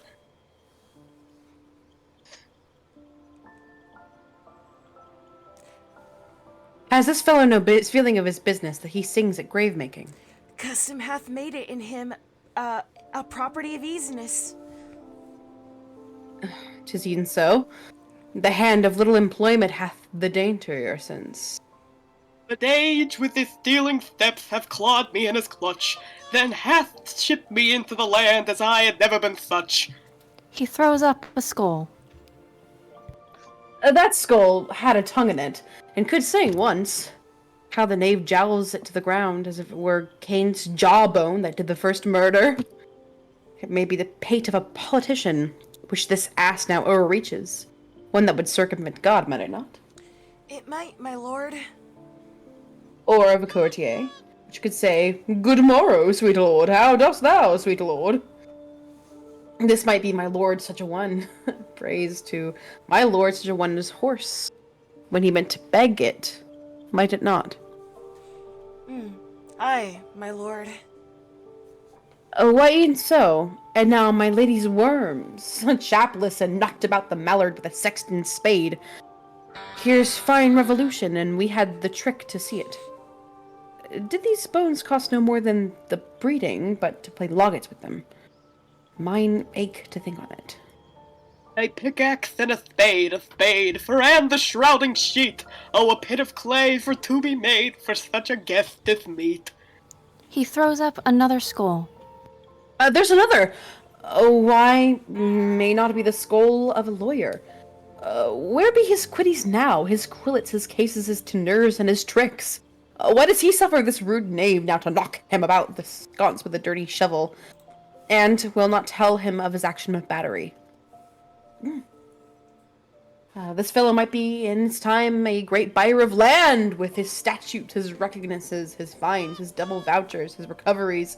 It is the fine of his fines and the recovery of his recoveries to have his fine pate full of fine dirt. Will his vouchers vouch him no more of this purchase, and double ones too, than length and breadth of a pair of indentures? The very conveyances of his lands will hardly lie in this box. Must the inheritor himself have no more, huh? Not a jot more, my lord. Is not parchment made of sheepskins? Aye, my lord, and of calfskins, too. They are sheep and cows which seek out assurance in that. I will speak to this fellow. Whose grave's this, sirrah?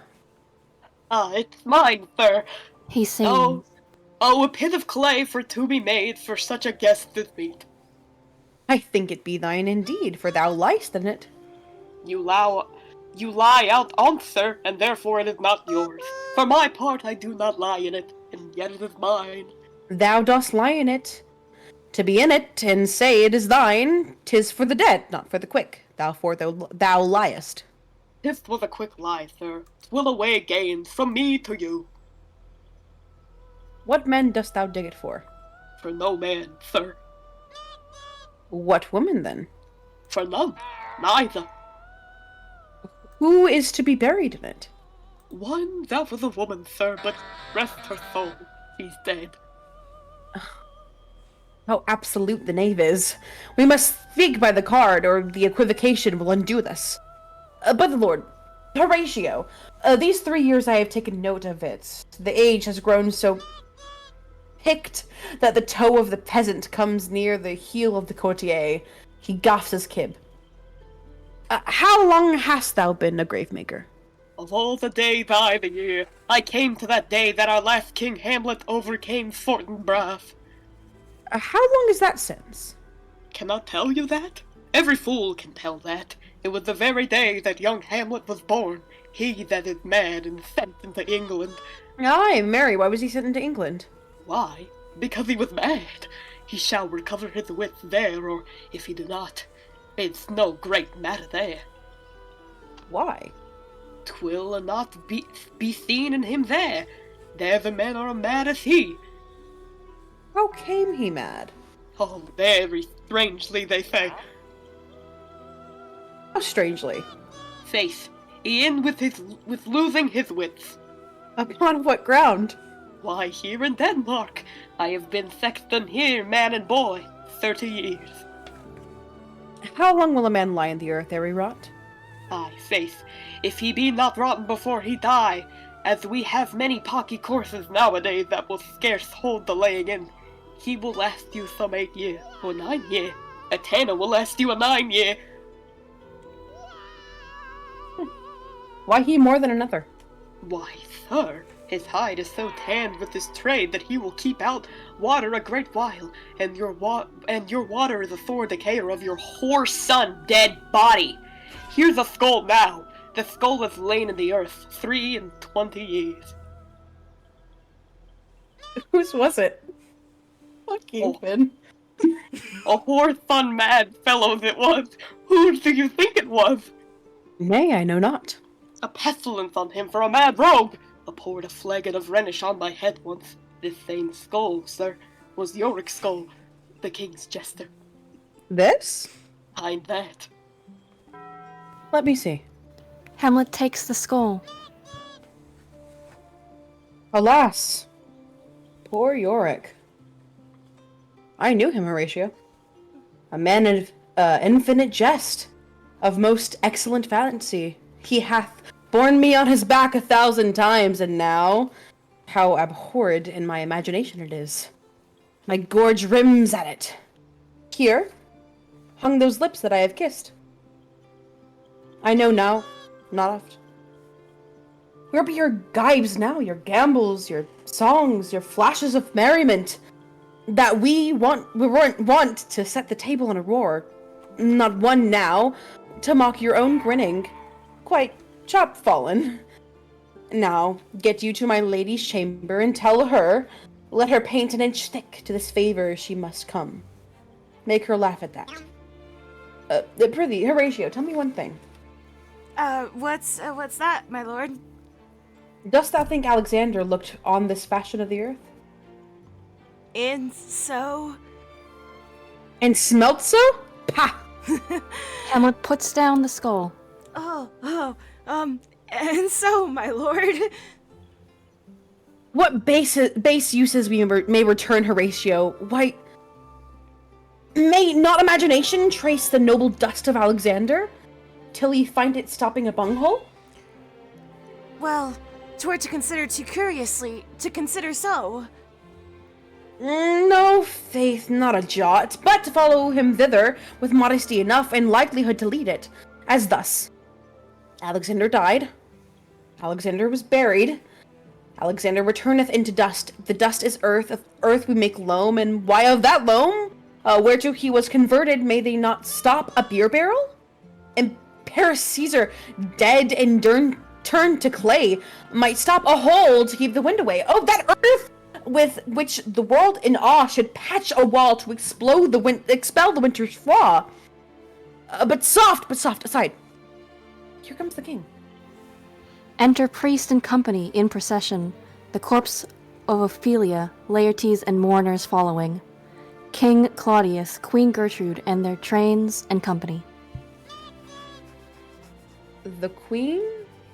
The courtiers? Oh, who is this they, fellow? And with such maimed rites, this doth betoken the course they follow did with desperate hand fordo its own life. 'Twas of some estate. Couch we a while and mark. He retires with Horatio. What ceremony else? That is Laertes, a very noble youth, What ceremony else?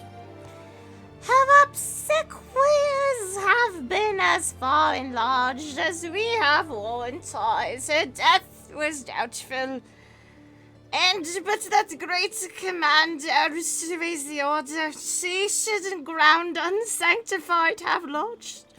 Till the last trumpets for charitable prayers, shards, flints, and pebbles should be thrown on her. Yet here she is allowed her virgin krantz, her maid instruments, and the bringing home of bell and burial. Must there be no more be done? No more be done! We should profane the service of the dead to sing a requiem and such rest to her, as to peace, parted souls. Lair in the earth, and from her fair and unpolluted flesh, may violence spring. I tell thee, churlish priest, a ministering angel shall my sister be, when thou layest howling. What? The fair Ophelia! Sweets to the sweet. Farewell. She scatters flowers. I hoped thou shouldst have been my Hamlet's wife. I thought thy bride bed to have decked, sweet maid, and not have strewed thy grave. O treble woe, fall 10 times treble on that cursed head, whose wicked deed thy most ingenious sense deprived thee of. Hold off the earth a while till I have caught her once more in mine arms. He leaps into the grave. Now pile your dust upon the quick and dead, till of this flat a mountain you have made, to overtop old Pelion, or the sky's head of blue Olympus. What is he whose grief bears such an emphasis? Whose phrase of sorrow conjures the wandering stars, makes them stand like wonder-wounded hearts? This is I, Hamlet the Dane! He leaps into the grave. The devil take thy soul! They grapple. Thou prayest not well. I prithee take thy fingers from my throat. For though I am not splenitive and rash, yet I have something in me dangerous, which let thy waseness fear. Hold off thy hand. Pluck them asunder. Hamlet! Hamlet! Gentlemen! Good, my lord. Good, my lord. Be quiet. The attendants part them, and they come out of the grave. Why, I will fight with him upon this theme until my eyelids will no longer wag. Oh, son, what theme? I loved Ophelia! 40,000 brothers could not, with all of their quantity of love, make up my sum. What wilt thou do for her? Oh, he is mad, Laertes. For love of God, forbear him! Show me what thou do! Won't weep? Won't fight? Won't fast? Won't tear thyself? Won't drink up Isol, eat a crocodile? I'll do it! Dost thou come here to whine, to outface me with leaping in her grave? Be buried quick with her, and so will I, and if thou prate of mountains, let them throw millions of acres on us, till our ground, singeing his hate against the burning zone, make Osa like a wart. Nay, and thou mount, I'll rant as well as thou. This is mere madness, and thus, while the fit will work on him, anon, as patient as the female dove, when that her golden couplets are disclosed, his silence will sit drooping. Hear you, sir. What is the reason that you use me thus? I loved you ever, but it is no matter. Let Hercules himself do what he may. The cat will mew, and the dog will have his day. Exit. I pray you, good Horatio, wait upon him. Exit Horatio. He speaks to Laertes. Strengthen your patience in our last night's speech. We'll put the matter to the present push. Good Gertrude, send some watch over your son. This grave shall have a living monument. An hour of quiet shortly shall we see. Till then, in patience our proceeding be. Exeunt. Scene 2. A hall in the castle. Enter Hamlet and Horatio. So much for this, sir. Now you shall see the other. You do remember all the circumstance? Remember it, my lord? Sir, in my heart there was a kind of fighting that would not let me sleep. Methought I lay worse than the mutines and the bilbios. Rashly, and praised be rashness for it, let us know our indiscretion sometimes serves us well. When our deep plots do pall, and that should teach us that there's a divinity that shapes our ends. Refuge them how we will. That is most certain. Up from my cabin, my sea gown scarfed about me. In the dark, I groped to find out them had my desire, fingered their packet, and in fine withdrew to mine own room again, making so bold my fears forgetting manners to unseal their grand commission. Where I found Horatio. Royal knavery. In exact command. Larded with several slots of reasons, importing Denmark's health, and England's too, with, such bugs and goblins in my life that on the supervised no leisure baited. No, not to say the grinding of the axe. My head should be struck off. Is it possible? Here's the commission. Read this at your leisure. But wilt thou hear me how I did proceed? I beseech you. Being thus benetted with villainies, ere I could make a prologue to my brains, they had begun the play. I sat me down, devised a new commission, wrote it fair. I once did hold it, as our status do, a baseness to write fair, and labored much. How to forget that leaning, but sir, now it did me yeoman's service. Wilt thou know the effect of what I wrote? Aye, good, my lord. An earnest conjuration from the king. As England was his faithful tributary, as love between them like the palm might flourish, as peace should stiff her wheaten garland wear, and stand a calm between their amenities, and many such like assess of great charge, that on the view and knowing of these continents, without debate further, more or less, he should the bearers put to sudden death. No serving time allowed. How is this sealed? Oh, even in that was heaven ordinant. I had my father sing it in my purse, which was the model, that of the Danish seal, folded up the writ in form of the order, subscribed it, gave the impression, placed it safely. The changeling never known. Now, the next day was our sea flight, and what to this was sequent, thou knowst already. So, Guildenstern and Rosencrantz go to it? Why, man, they did make love to this employment, and they are not near my conscience. Their defeat does, by their own insinuation, grow. 'Tis dangerous when the baser nature comes between the pass and fell incensed points of mighty opposites. Why, what a king is this?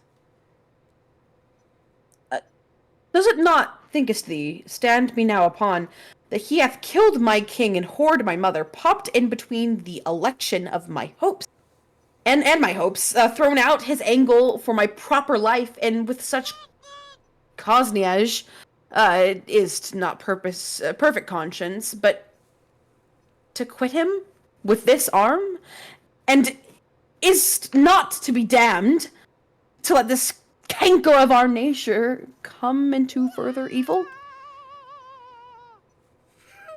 It must be shortly known to him from England. What is the issue of the business there? It will be short. The interim is mine, and a man's life's no more than to say one. But I am very sorry, good Horatio, that to Laertes I forgot myself. For by the image of my cause I see the portraitures of his. I'll court his favors, but sure, the bravery of his grief did put me into a towering passion. Peace! Who comes here? Enter Osric.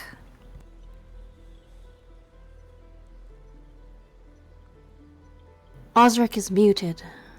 Your lordship is right. Welcome back to Denmark. I humbly thank you, sir. Dost thou know this waterfly? No, my good lord. Thy state is the more gracious. 'Tis a vice to know him. He hath much land and fertile. Let a beast be lord of beast, and his crib shall stand at the king's mess. 'Tis a chew, but as I say, spacious in the possession of dirt. If your lordship were at a leisure, I should impart a thing to you from his majesty. I will receive it, sir, with all the diligence and spirit. Put your bonnet to his right use. 'Tis for the head. I thank your lordship. It is very hot. No, believe me, it's very cold. The wind is northerly. It is indifferent cold, my lord, indeed. But yet methinks it is very sultry and hot for my complexion. Exceedingly, my lord, is it very sultry, I swear. I cannot tell how, but my lord, his majesty bade me signify to you that he has laid a great wager to your head, sir. This is the matter. I beseech you, remember. Hamlet moves him to put on his hat. Nay, good my lord, for mine is in good faith. Sir, here is nearly...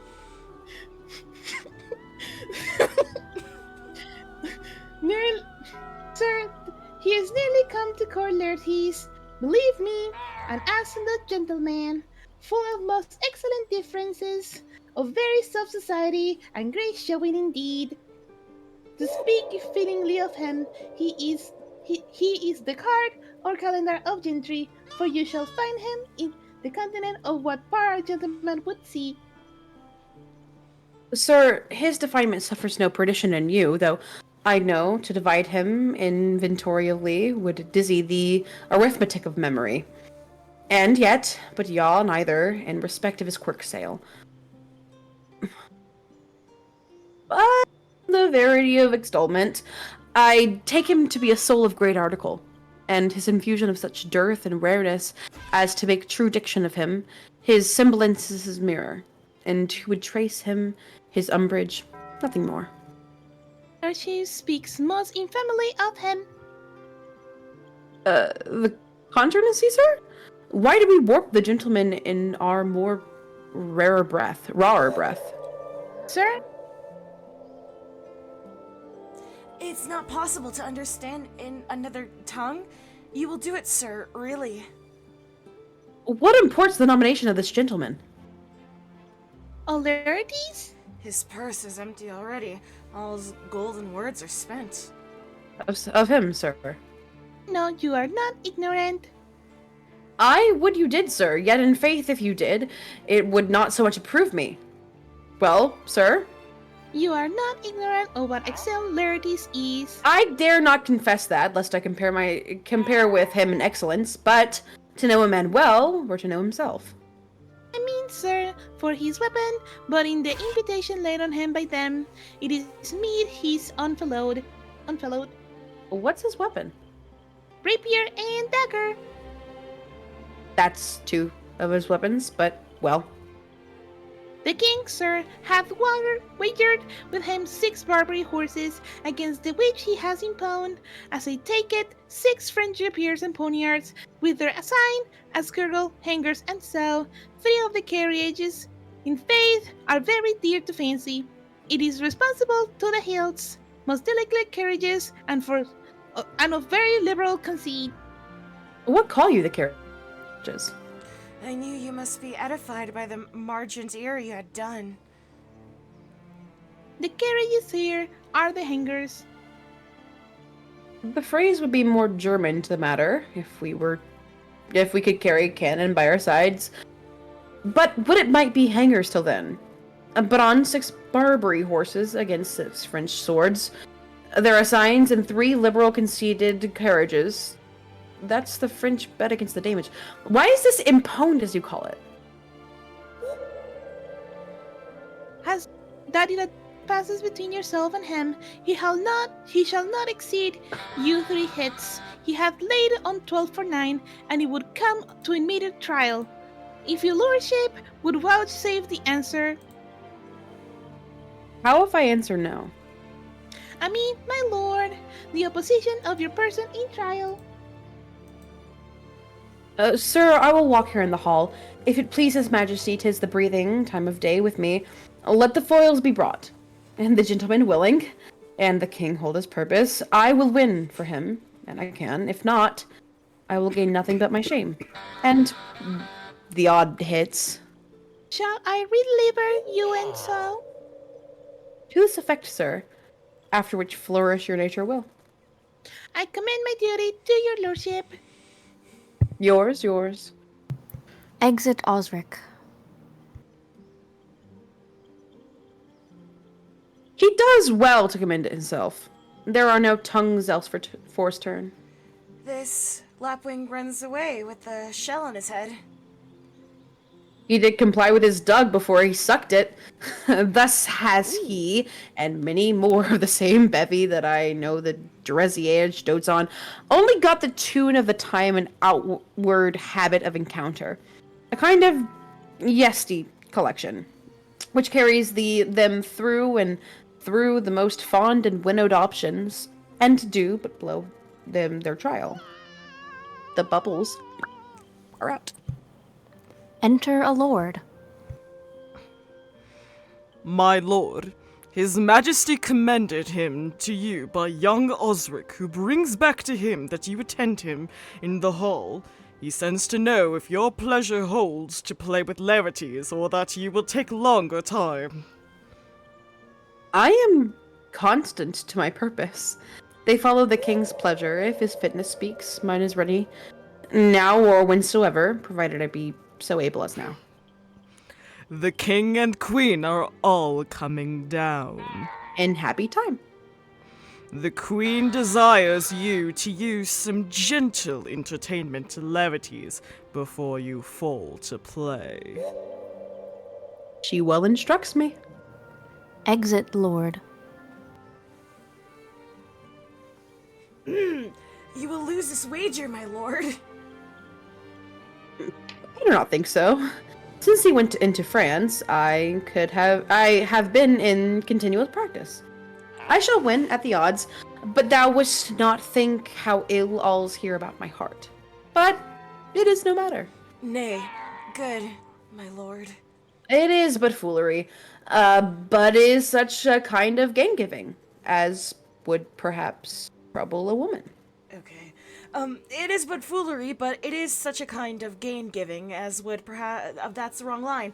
If your mind dislike anything, obey it. I will forestall their repair hither, and say you are not fit. Not a whit. We defy augury.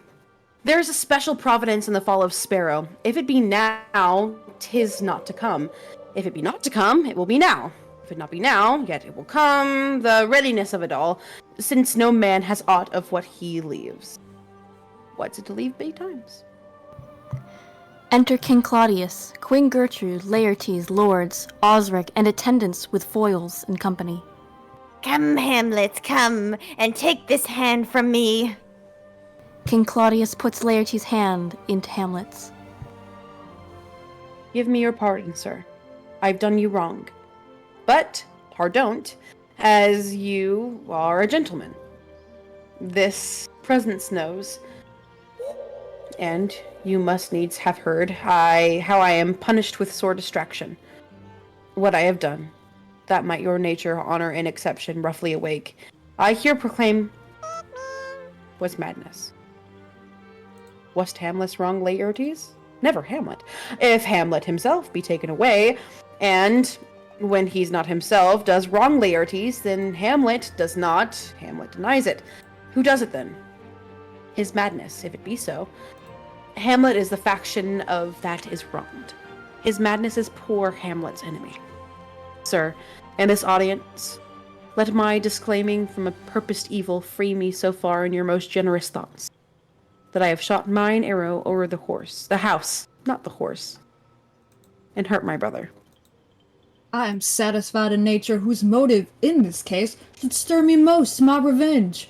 But in my terms of honor, I stand aloof, and will no reconcilement till by some elder masters of known honor, I have a voice and precedence of peace, to keep my name ungored. But till that time, I do receive your offered love like love, and will not wrong it. I embrace it freely. And will this brother's wager frankly play? Give us the foils, come on. Come, one for me.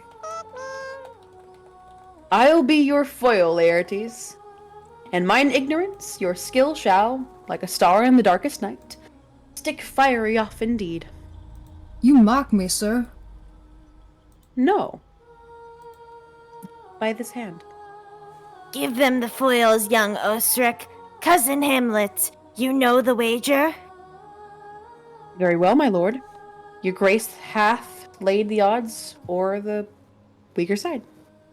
I do not fear it. I have seen you both, but since he is bettered, you have therefore odds. This is too heavy. Let me see another. This likes me well. These foils all have a length. They prepare to play. My good lord. Set me the stoops of wine upon the table. If Hamlet give the second or first or second hit, or quit in answer of the third exchange, let all the battlements their ordnance fire. The king shall drink to Hamlet's better breath, and in the cup an union shall be throw, richer than that which 4 successive kings in Denmark's crown have worn. Give me the cups, and let the kettle to the trumpet speak, the trumpet to the canoer without. The cannons to the heavens to the earth. Now the king dunks to Hamlet. Come, begin, and you, the judges, bear a wary eye. Come on, sir. Come, my lord. They play. 1. No. Judgment. A very palpable hit. Well, again. Stay, give me drink. Hamlet, this pearl is thine. Here's to thy health. Trumpets sound and cannons shot off within. Give him the cup. I'll play this bout first. Set it by a while, come. They play. Another hit, what say you? A touch, I do confess. Our son shall win. He's scant of breath. Here, Hamlet, take my napkin, rub thy brow. The queen caresses to thy fortune, Hamlet. Good madam. Gertrude, do not drink. I will, my lord, I pray you, pardon me. It is the poison cup. It is too late. I dare not drink yet, madam. By and by. Come, let me wipe thy face. My lord, I'll hit him now. I do not think it. And yet, 'tis almost against my conscience. Come for the third, Laertes.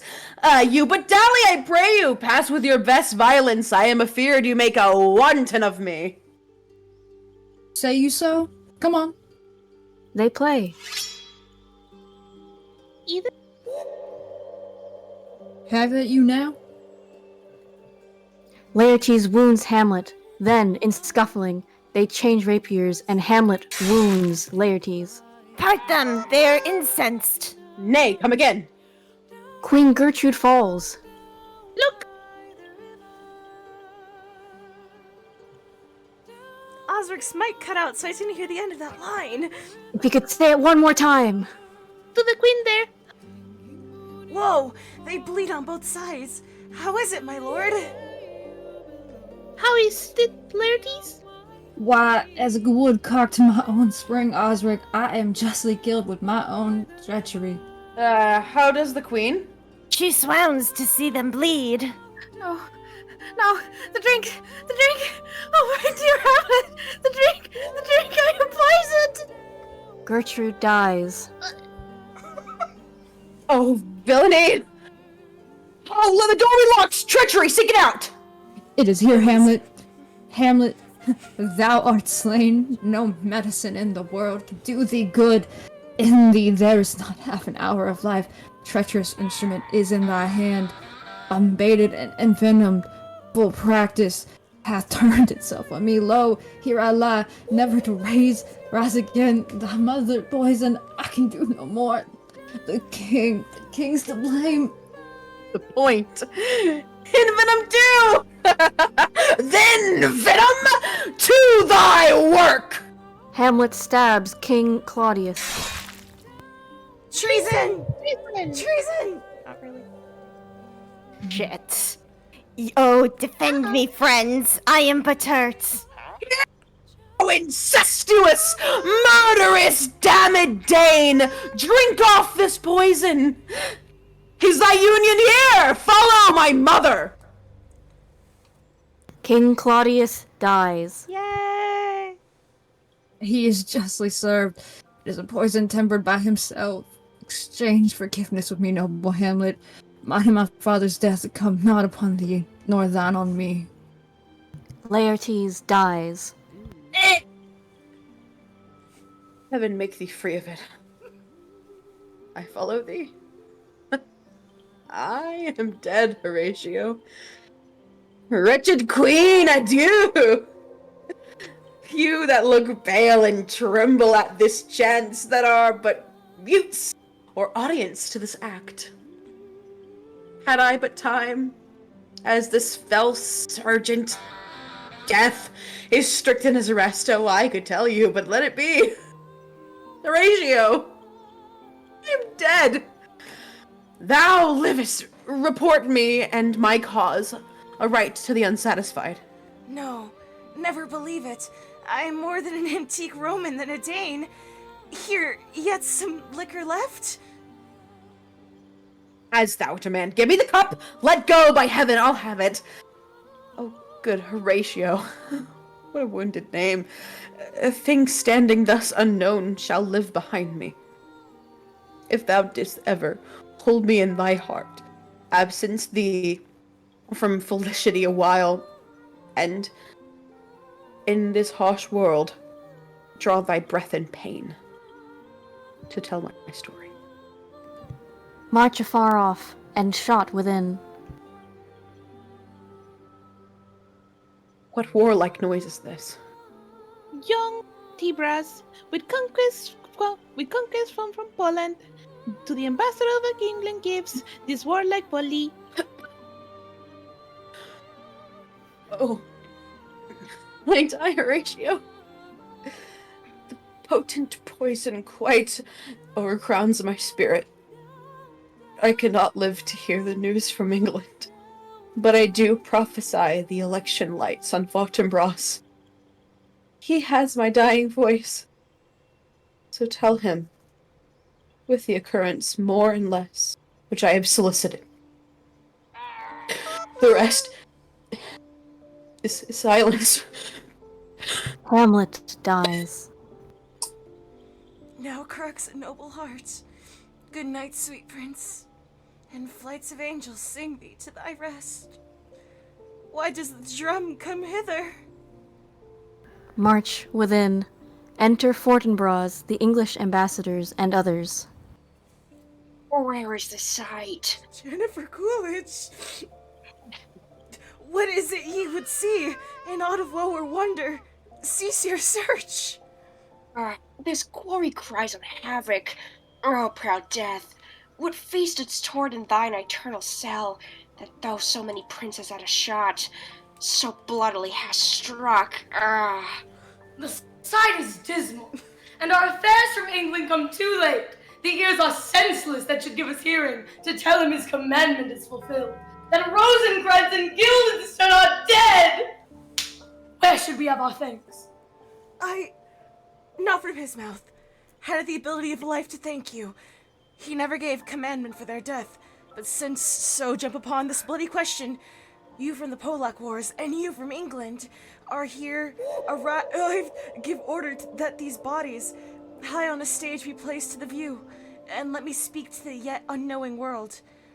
How these things came about, so shall you hear of carnal, bloody, and unnatural acts, of the accidental judgments, casual slaughters, of deaths put on by cunning and forced cause, and in this upshot purposes mistook, fallen on the inventor's reeds. All this can I truly deliver.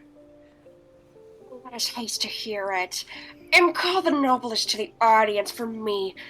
With sorrow I embrace my fortune. I have some rights of memory in this kingdom, which now I claim my vantage doth invite me. Of that I shall have also cause to speak, and from his mouth whose voice will draw on more. But let this same be presently performed, even while men's minds are wild, lest more mischance on plots and errors happen. For captains, bear Hamlet like a hot dog to the stage. He was likely, had he been put on, to approve most royally, and for his passage, the soldiers' music and the rites of war. Speak loudly for him, take up the bratties. Such a sight as this becomes a field, but here shows much amiss. Go, bid the soldiers shoot.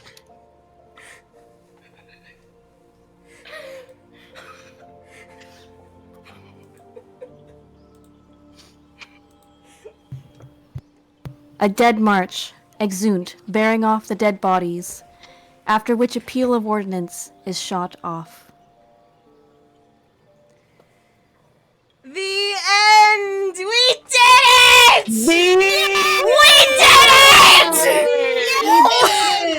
That was so good!